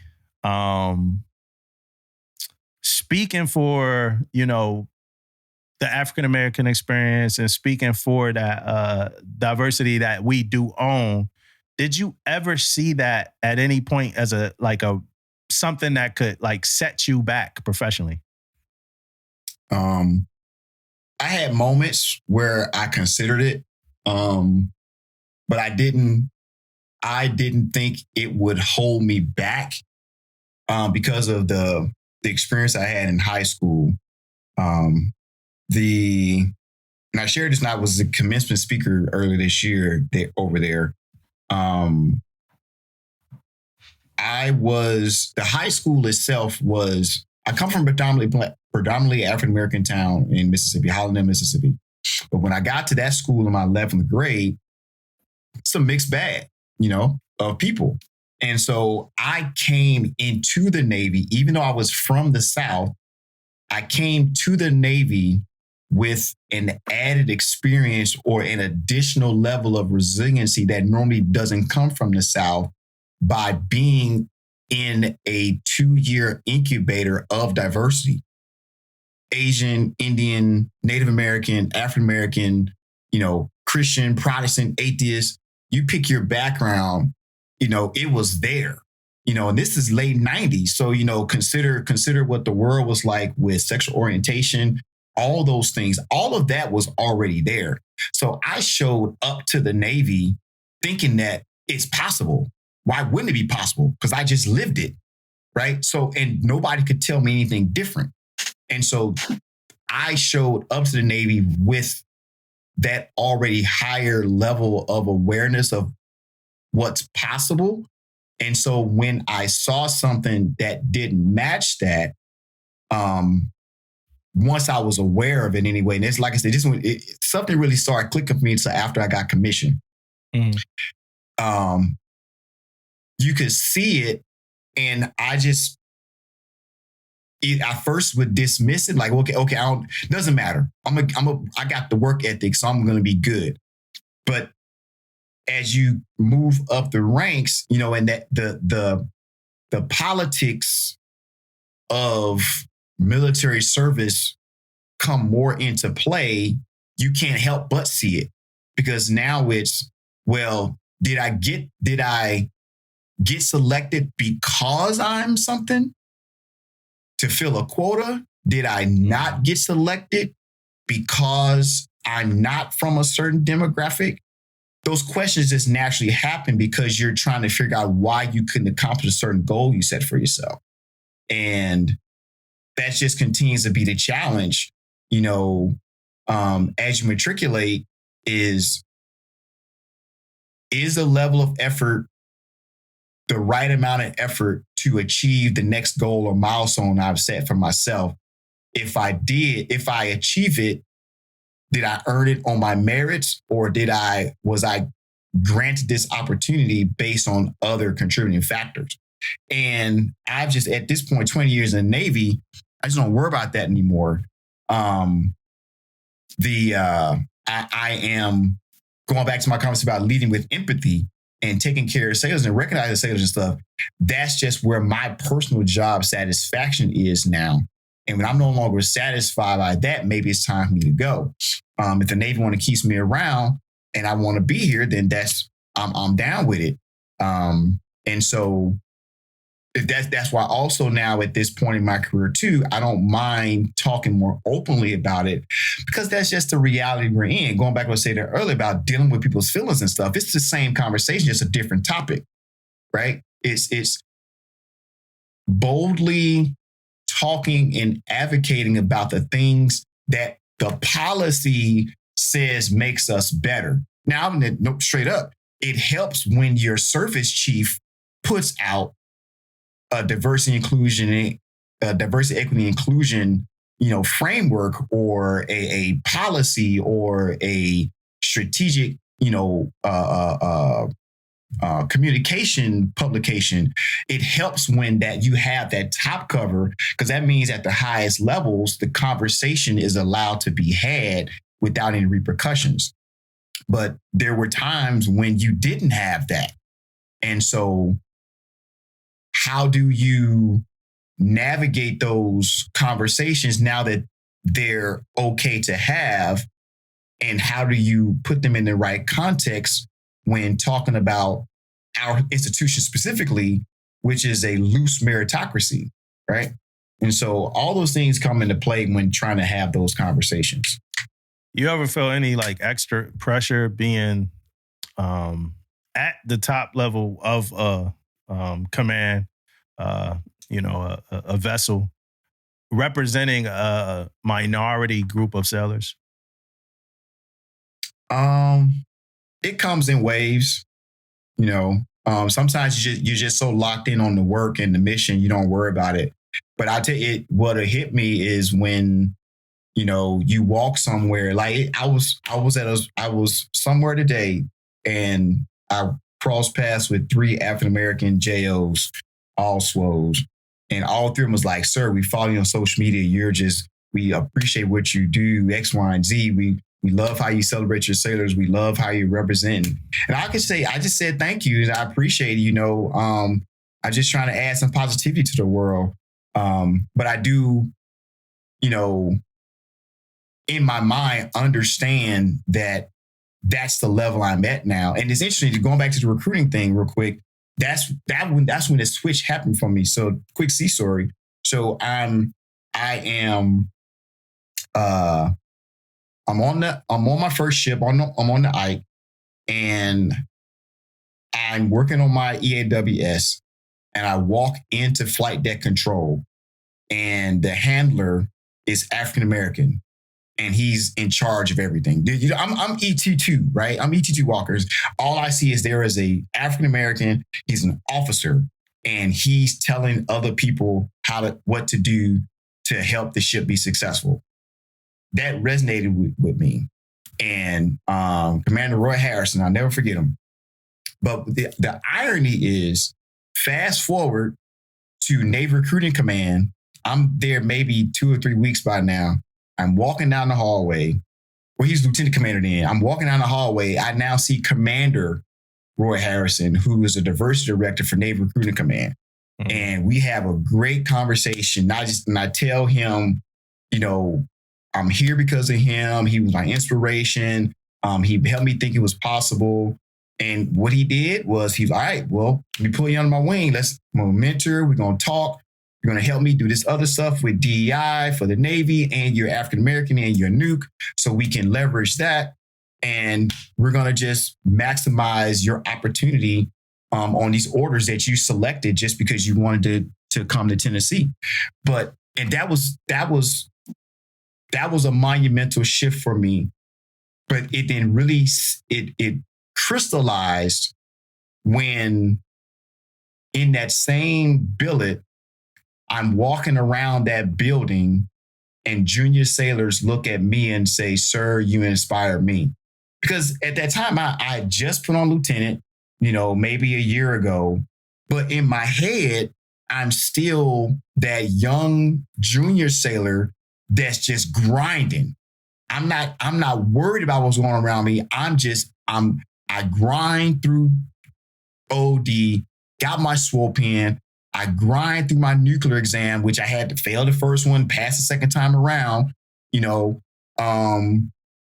now get here for shore duty, trying to get this master's degree done. I'm just grinding. And junior sailors are saying, "Sir, can you be my mentor?" I'm like, oh, snap. The roles are reversed. Mm-hmm. It's not just me looking for mentorship. I now can be the mentor. And that experience, that mental shift was a game changer for me. And I've been locked in from that perspective ever since, understanding that as a junior officer and being prior enlisted, that's going to come with me. That's what people are going to see first. And I've carried it forward. One last story. I was one of my mentees. I think she's lieutenant commander now. She asked me. She was going to be a flag aide. She was put in for to be a flag aide to a strike group commander. And she asked me questions about it. And through our conversation, I said, "Listen," I said, "I think you'd be great for it." I'm paraphrasing, but I'll get to my point. I think you'll be great for that role. But here's what I need you to understand. The minute you are selected and you are standing beside that admiral, wherever that admiral goes, everywhere he or she goes, you're going to go. And when you walk in the room, they're going to see African-American, lieutenant, woman, surface warfare officer. So you will be that wherever you go, not for yourself, but for the Navy. And if you can appreciate that, then your influence will exponentially increase. If you dismiss it, then you're going to make every other African-American lieutenant, woman, SWO, you're going to be compared to that. It's like, oh, well, I met this one and you're like this. And I met this one, they're like this. And so are all of them like that? Mm-hmm. And so, and Tish, I know Tish knows Black and a woman and a chief. That's a trifecta, right? Yeah. Mm-hmm. And so, and I'm not going to mansplain it, but that's the mentorship I gave her, and the mentorship I give anybody. Really, is consider those things when fulfilling the roles that you've been abilities you've been assigned in the military. Yeah, yeah. And people That's see real. it. Yeah, that's super real. People see it, man. I want to talk to the people that question, why people, why it's a big deal for when people get announced as the first Black woman, such and such and such and such. People see it. It's some of this stuff is birthed from a long history of, just not being recognized, for things and stuff like that. I'm not going to get into the fact that a term I'm really starting to hate is diversity hire. I fucking hate that term. Right? Yeah. Yes. There's no different than saying affirmative action 20 years ago. Yeah. Right. It's super bad. Like, how are you going to tell me that in 200 years, this gender, this race of person or whatever has never done this job? How the fuck do you tell me that there was a diversity hire 200 years later? The first one. That shit is, I can't believe it. So, so what are you trying to say? Who should have gotten the job? Right. The same type of person that got this job for the last 200 years. If one person breaks the glass ceiling, now they have to be the diversity hire. It's no way in the world. It's no way in your thought process that they could have earned this fucking job. That there kills me when I hear it. It boils me down. My last question. I got one more question. Not who. I can't even get a who. Where is the Stout right now? Where is the Stout going? And how do you feel about all of it? Hey, man. Best ship in the waterfront. We are, we're assigned to the Harris Truman Strike Group, and we're making our final preparations for deployment. It's getting ready to be our turn to relieve the watch on the tip of the spear. And so we posted on our Facebook page earlier today, celebrating our weapons department, doing an ammo unload in Yorktown. And we're just finishing up these last few things and standing by for task and ready to fight and win. So that's where it's been. It's been a long, I got there in July of last year, right in the beginning parts of basic phase. And to see us get through basic phase, advanced phase, and integrated phase, couldn't have done without the crew. Those sailors have been bending over backwards in some very extenuating circumstances to try to achieve the mission to the maximum extent possible, while demonstrating a new level of self-sufficiency that I hadn't seen in a long time.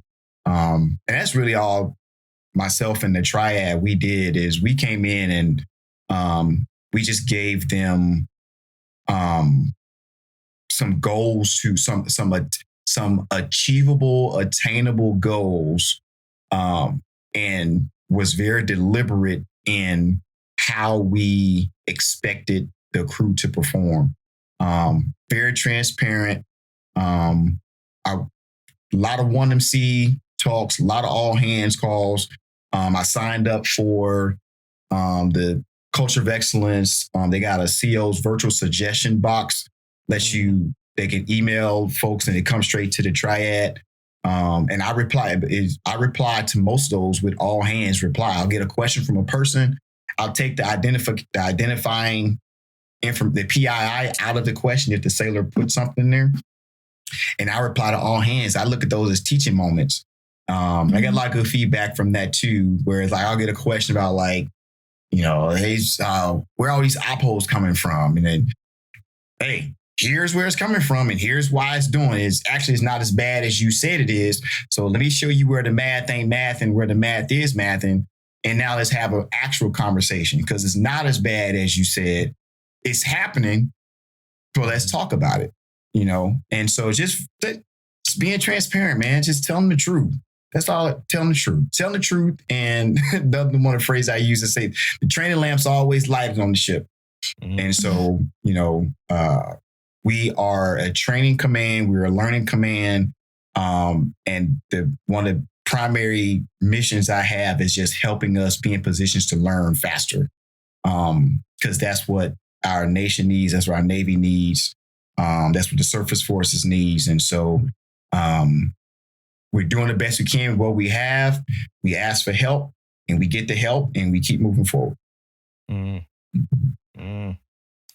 So you're you just described how you prepare your crew for deployment. How do you prepare your family? Spare some knowledge with the 27 years? 28. 28 years. Man, feels like 48. Listen, we can't save you once you cut off this pod now. You look at my medical record, you think I was in the Navy 100 years.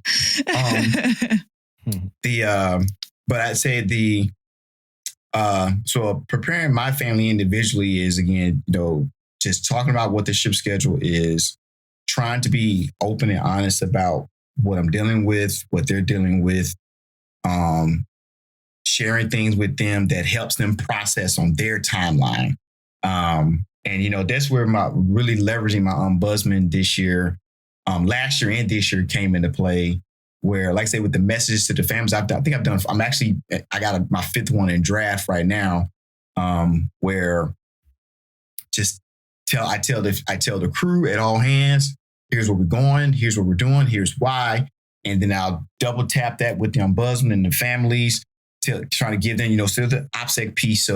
But here's the conversations we're having about war fighting. Here's the conversation we're having about sailor development. Here's the conversation we're having about family preparation. Family, you have to ask your sailors questions. You have to. That's how the families get ready, by asking the sailors questions.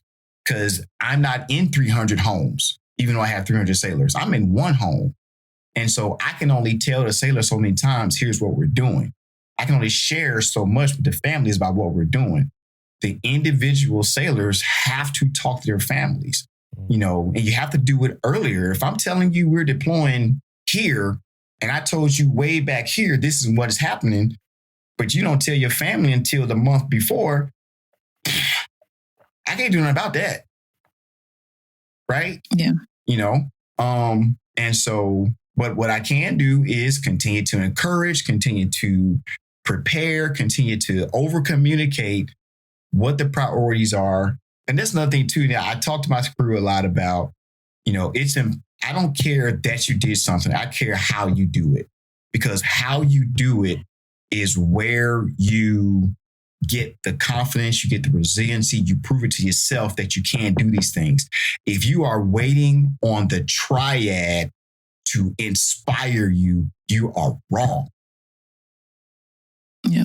I did a DOC survey one year, and a sailor said the division influences the culture the fastest. And that was such a profound statement, because the divisions the divisions can influence the culture a lot faster than the CEO can. Because the best I can do is tell you how I want it done or what I'm looking for. But if I got 20 divisions on my ship or 13 divisions on my ship, that's 13 different ways of doing something. And I don't have time to micromanage 13 divisions. That's why I got the divo. That's why I got the chief. That's why I got the LPO. But if that divisional triad isn't doing their part to connect the dots, then that's the same conversation we just had at the beginning about the COs not connecting dots with what's coming from the Pentagon. You got to connect those dots. You can't just say, I don't know what get real, get better is. You can read what it is, then what does it mean for you? And I know for us, it's transparency. And even if we don't get that right all the time, but at least we're trying. Yeah. And then when I get the questions, I answer the questions, to try to curb that appetite for just staying with how I feel about something. You gotta lead and escort people through the feelings piece to get to an actual solution, right? Because if you just stay at the feelings piece, if you keep it at that emotional level and don't actually try to solve anything, you're not going to get anything done. Damn.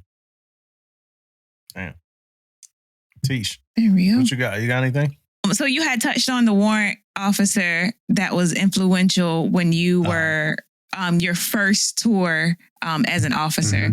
And then you mentioned, what was it, Roy Harris? That was another influential person. Harrison, So I was Harrison. I was going to ask about the influential people throughout your career and what they taught you. So you gave me two already. Did you have any other got ones? you. That's okay. That was one of my questions too. But my first ship was my LPO, now retired ETC Patrick Jones. He was at my change command. That's the guy that saw something in me before I knew I had something, because I was just working hard. And he was, like I said, he was the one that was, hey, why don't you go and qualify RPPO and be the supply PO for a division? Okay. And then, hey, before you know it, it's like, hey, we're gonna make you work in the suit. Okay. And then so yeah, he just super invested in me to this day. We still text now. He checks on me every 2 or 3 months. When I got to Norfolk State, I had two advisors there, Ty Biggs and Pat Allgaier, that both of them are the reason I'm a surface nuclear officer specifically, because I selected core program for State 21. So I was going to and you select your career, your community at the end or your last year. And I was going to just conventional SWO, but they both talked to me about being a surface nuclear officer. So they're the reason I'm a nuke today. And I still talk both of them as well. Covered baton. The nuclear Divo job was interesting. That was on a Truman. And I'd probably say, man, that tour was such a blur because it's such a grind. Let me come back to that one. So on the ops, in my ops tour, I'd probably say my CO and XO at the time, Eddie Crossman and Ken Picard, their leadership style and the way that they work together really solidified it for me that I wanted to be in command because of the way that they did things, the way they worked together. Then when I got to my nuclear department head job, that was probably my hardest one. I thought about quitting there. I hit 20 during that tour. And I'd say probably the guy that sat beside me, James Diefenderf, he was former CEO of the Sullivans. He was my partner in crime. And then the RTA that relieved him, Kendra Carter, the way we worked well together was very inspirational. But then probably just all the sailors in my division, it was RL division at the time. Like I said, it was a very, very tough tour. And my chief and I we just super invested in them in a way that they hadn't seen before as a 2-person team. And when I hit my darkest moment during that tour, the E6 and below told me they got me. And so that then let me know that I could do command because my approach to leadership, while exhaustive and while takes time, is worthwhile. And then in the XO tour, you want me to do the shore duties as two or just the C ones? Whichever ones you highlight. Okay. Let me see. Man, the Pentagon was just interesting. I had so many people to name in the Pentagon, just learned so much from a lot of people there.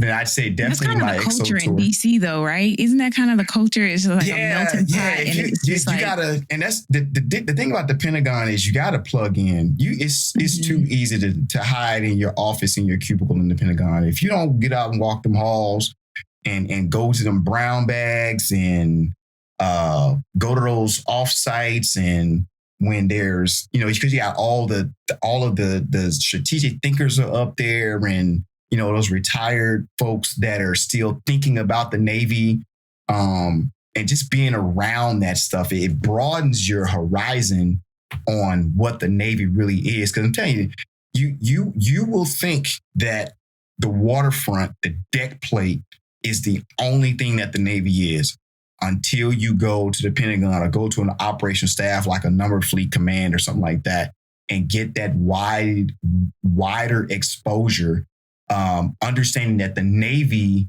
is just one part of the military approach for our type of government, right? Mm-hmm. It's that expansive.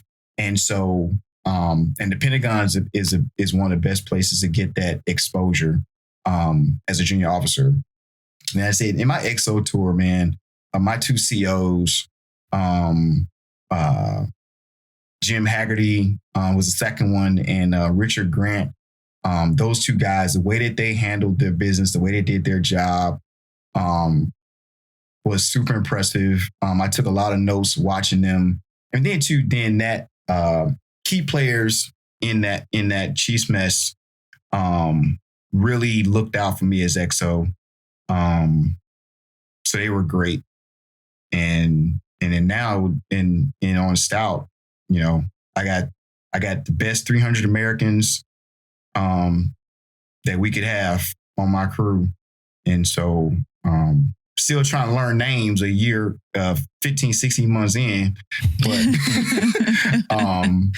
it's been a great ride so far, and I'm happy to take this crew and this ship on deployment and see what we can get into. What keeps you get in going? some shit. Hey, go represent. Let's work. Let's work. What keeps you going? Like, what keeps you punching that time clock for the Navy? Keeps you motivated, keeps you inspired, keeps you ready to motivate people, and all of that? I'd say first, my family, they continue to support it. I know they probably want me to retire, but they support me in my desire to still continue to serve. And so I try to make sure I maintain a healthy appreciation for that, knowing that there continues to be a shared sacrifice across the family that allows me to continue to do what I love. And then what keeps me going? The family first, and then just the fact that I can, I look at it as it's my turn to help. There's no me without a Vice Admiral Gravely.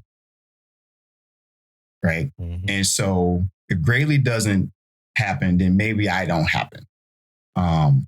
If there's no Zoom walk, maybe I'm not here. And so I remember going to your conversation earlier about being connected to stuff. And it's not to go, Black History Month and like that, but just sharing my story. My dad didn't really talk a lot about growing up in the South, growing up Jim Crow South specifically. But it was a couple of years ago. He passed away a few years ago. But prior to that, I went to go visit him. And he was in a nursing home. And I kind of just went to see him, brought a pizza and just hanging out. And a news report came on where a political figure got caught doing something racial, and it was being called out. And my dad started talking about growing up in Jim Crow, Greenville, Mississippi, and walking through back doors because you can't come through the front. And, walking on certain sides of the street and things like that. And he talked for like a good 15 minutes about his experience. And then he stopped talking and went back to eating his pizza. That was the first and the only time my dad ever talked like that. And it was the first time I felt connected to the 400 years. Because prior to that, it was just something I was just taught. It was around me. You know, you go home to the family reunions and you hear the uncles and aunts and everybody talking about, you know, how life used to be and like that, but you didn't live it, so you don't really know. But hearing him talk like that made it real for me that there's a burden, you know, whether I want it or not, that I have an opportunity to be an example. I have an opportunity to show representation, to show that performance does matter, and that the performance that's tied to the background and demographic that you are. Going to your point about the colorblind piece. No, don't be colorblind. See me for who I am. Deal with me with who I am, right? Deal with me with who I am. Then let's get to assessing my professionalism. Don't say you don't see everything else about me and then assess my professionalism, because you're missing the point. Because you're assessing all of me. So when you say I can do something, I'm bringing all that baggage with me, whether you want to account for it or not. So let's account for it on the front end. Let's make all that even. Now let's get to the performance. And that's important because it's different. Like, you know, let's say you're talking like I'm a senior officer, you're a junior officer, or you're a chief, and you're in the LGBTQ community. And all it takes is one thing not addressed, but I give that eval at fit rep to you, and it's not what you think it's supposed to be. Oh, well, I'm this because I'm that. No, what are you talking about? No, this is a performance-based evaluation. Oh, but I only got this because you know I'm this. Well, if I get to know you on the front end, understand what makes you tick, what motivates you, I can now bake all of that in and make it not an assessment on your personality, on who you are personally, but understand what motivates you and how you and why you move the way you move. And so when I do bring you this standardization of performance, I can make it about that. And I've already mitigated your individual perspective and I've accounted for it. And now I'm having a conversation about my group of individuals and assessing their performance against a known metric. And when I'm debriefing you all to the same metric because I've already accounted for your individuality instead of doing something worse and being dismissive of it. Yeah, I got homies with language barriers from America. You know, real talk. Like dudes from the South with language barriers that didn't want to go speak in front of the division, didn't want to go give departmental training. I remember being at a sailor CPO 365. My homegirl from New York. She had she's from Brooklyn. She had a Brooklyn accent. And I remember how the command received her. They didn't receive her the greatest, you know, just because she had a Brooklyn accent. That's the reason they ain't receive her the greatest, because she had that strong New York. That's how she talked. You know, and I understood that. Me, I'm a little different. Like I'm from Philly, but I could go and have certain conversations, certain places. But she was received, rejected, just because of that. They thought she was ghetto. They thought she was hood. No, she just from Brooklyn. That's it. Right. You know what I mean? And I think that kind of plays into that, that whole thought process too. You gotta consider, you have to consider all gotta things. Consider. Yeah. You have to. Like I said, that was all my questions are answered. I don't know if you got any questions for us, but all mine are answered. Mine are good. Tish, what's up with all the Teslas? You still got them? I still got them. That's a good question. I still got like 85 cars. No, I got 5 cars. But you know what though? It's so funny because I hate that side of like all my business ventures. That's the one that I hate the most is the cars. Oh no. I hate them. I hate dealing with mechanics. As soon as I walk in, I got the big W on my forehead. So they automatically are like, okay, let me get over on her. So much so that I've like started to try to like get out of the business. And coincidentally, like, so some of my cars, I have a company that pretty much does everything. They have a good relationship with a mechanic. They slide their discount over to me. I just pay them a percentage every month. And I ain't got to do nothing.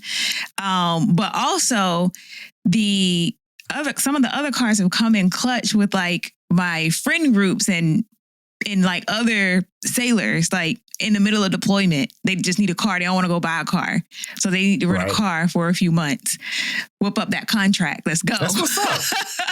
It's been going pretty good. I am still trying to get rid of them. But every time I'm trying to like, okay, I'm going to sell it when it come back. Somebody hit me up like, hey, my engine just blew and I need a car until December. So you shouldn't be so dependable. Yeah, it's just working out. It's working out. Well, that's good. Well, I'm happy for your post-Navy career. Keep it up. Thank you. I'm over here at Border Patrol. Oh man, nice. Doing my thing over here. What was that? That was a GS, right? Yes. Okay. Yep. Cool. GS-12. Good. So I'm over here trying to. I be talking about the Navy all the time. I feel like an old person. I talk about the Navy all the time because it's so different. I'll be like, these meetings wouldn't go like this in the Navy. Yep. I say that all the time. Yeah. Like, I literally am in the meetings like, what the hell is going on here? Like, I'm not used to this. This is chaos and I don't like it.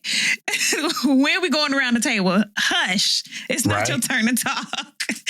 Yeah, but it's just very different. And I'm just trying to get used to the different way of things. And then just also just being like, there's a better way of doing this stuff, right? And it feels good to be in a place where they kind of recognize, my military background. And so they'll come to me with like, hey, you were in the military. Do you know anything about this stuff? And it's like not military related, but it's like budget type stuff. Like I've never, GS like 14. Like I've never done a budget for the next year on everything. And I'm like, yeah, we just do that. Give me that paper. Oh gosh. Oh man. Well, that's good. That's good. I'm happy for you. I realized I didn't ask you for a book. You got a book recommendation, book suggestion? You know what? I was driving home today and I was like, Damo gonna ask me about a book. Yeah.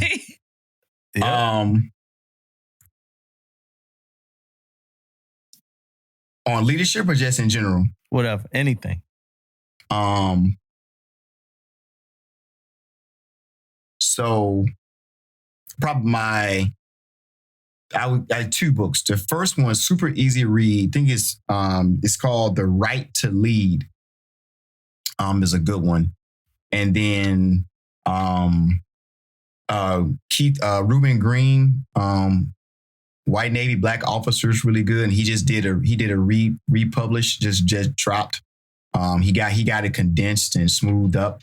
That's a good one. And then Colin Powell's It Worked for Me in Life and Leadership. That was a really good book. Really good book. Really good book. And the way he told his story, weaving in leadership stuff through his different experiences was really good. I like how it's put together. Yeah. Hey, what's your do better? Oh, I was not ready for that one. See, this is why you're supposed to pre-screen the questions, man. My do better, man.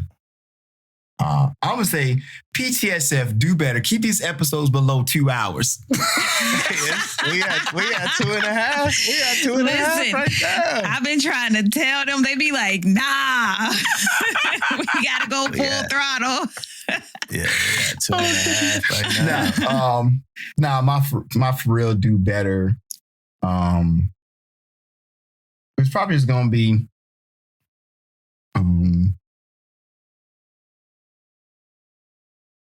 man, I gotta be careful because I'm a CEO of a ship. Yeah. Just do yourself. You gotta just do yourself. You gotta just do yourself. Right? It's me. I need to do better. I gotta do better, you know? Oh, goodness. I tell you why for real, I probably do need to do better. I mean, because I've been in command 16, 17 months now. And yeah, one of my mentors told me, I got more time behind me than in front of me. So that means it's taking more effort to try to be critical, to stay ahead, to ask the right questions. And so, yeah, I need to do better because I got the best part of the tour coming up with deploying with the crew. So I need to be on my A game. It's real in them streets. Yeah, not get too comfortable, not get too stagnant. And they see the thing where like the fresh eyes can see everything and they want people. Yeah, man. When you somewhere so long, you stop smelling the funk. Like you stop seeing the paint chipped off. Because you're part of it. You're part of it now. Yeah. Absolutely. That's my do better. All right. Well, hey, like I said, I want to end this. I got one other thing. What you going to end it on? Same way I started. No, I'm listening to you. Well, no, I was going to say I'd give y'all a shout out. I really appreciate the podcast. It's not always my cup of tea, which that's a disclaimer. You ain't a leadership podcast. Y'all talk about whatever, and you're consistent in that. So I have a healthy appreciation for that. But that's a good thing because you're not like other podcasts, which makes you unique and special. And so make sure you don't lose that. Even if you have old heads like me chiming in, it's only just because I just know you're influential at this point. Actually,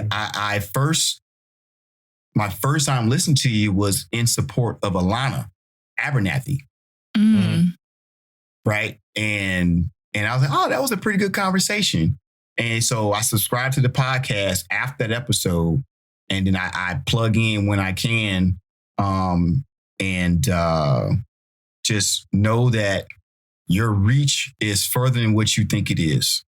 And so, and I'm not telling you to change anything. I'm just telling you, just know that just like you know on LinkedIn or Facebook, folks are watching your stuff but never commenting. People are watching and listening. Probably even Admiral Cheeseman. And just know that you have a reach that's far and wide. And it'll go as far as you want it to go. So keep up the good work. Thank you. Thank you. Yeah. And Damon being UA again, I'm just like, you might you need to start making him like, you give him a special credit, like make him special guest. Yeah. When he's on here. Like, he made Master Chief and he switched up on us. Duty Section 9, I heard that's what they call it. Yeah, that's where he at. It's Duty Section 9. Yeah. It's crazy. Hey, so you mentioned, I used to have a formula where if I did an episode with Alana, and you probably would have kind of caught it, but if I did an episode with like the one with Alana that's like super wholesome and somber, coming back ignorant. I know, right? I'm coming back. Oh, no doubt. I know. If you was that sophisticated officer that tuned in to the Alana Abernathy episode, I'm tracking. I want you to catch this next one. Every time I do. Every time you had Purr's Master Chief. He's a Fleet Master Chief? Forrest Houlihan. Houlihan on. I was like, I listened a little bit of that and I said, okay, I'm gonna give him about 2 more episodes and I'll chime back in again because they're gonna be buck wild for the next 2 or 3. And all I need to see, I see the cover. And I'm like, nope, that's somebody in a fur coat and a mess so I don't need that one. I'll catch the next one. I'll catch the next bus. Yeah, hey, that's the pressure test right there. That's what, it's kind of. I didn't give up one of our little secrets. It's kind of what's coming after this one. It's gonna be pure ignorance. For the listeners. Be ready for it. Oh man. Hey, but I want to finish the way we started with me thanking you for your time. For sure. Not just the 2.5 hours, not just the time you commit toward the social media, the investing and like just creating communication and stuff like that, but for the 28 years, for the inspiration that you're doing outside of social media, inside of I'm inspired by what I see from you without us having a communication. You know what I mean? So Appreciate that. And it's rooted in 1996, coming from Mississippi and everything else that kind of started it all. So thank you for your time and always being open to have time for most us. Because for me, you having time for me lets me know for sure that you got time for EM3, and I know y'all EM shot was a little shorthanded down there when I was there last time. It's a little better. We working on it. Yeah, they needed a first class. But it's like you got time for old EM3 down there, EMFN down there. Absolutely. And that's super reassuring. So thank you for that. I appreciate it. And please, please, please always keep us honest and always check up on us. No doubt. No doubt. Since Damo ain't here, I'll do it. I mean, since Damon ain't here, I'll do it. Mississippi, stand up.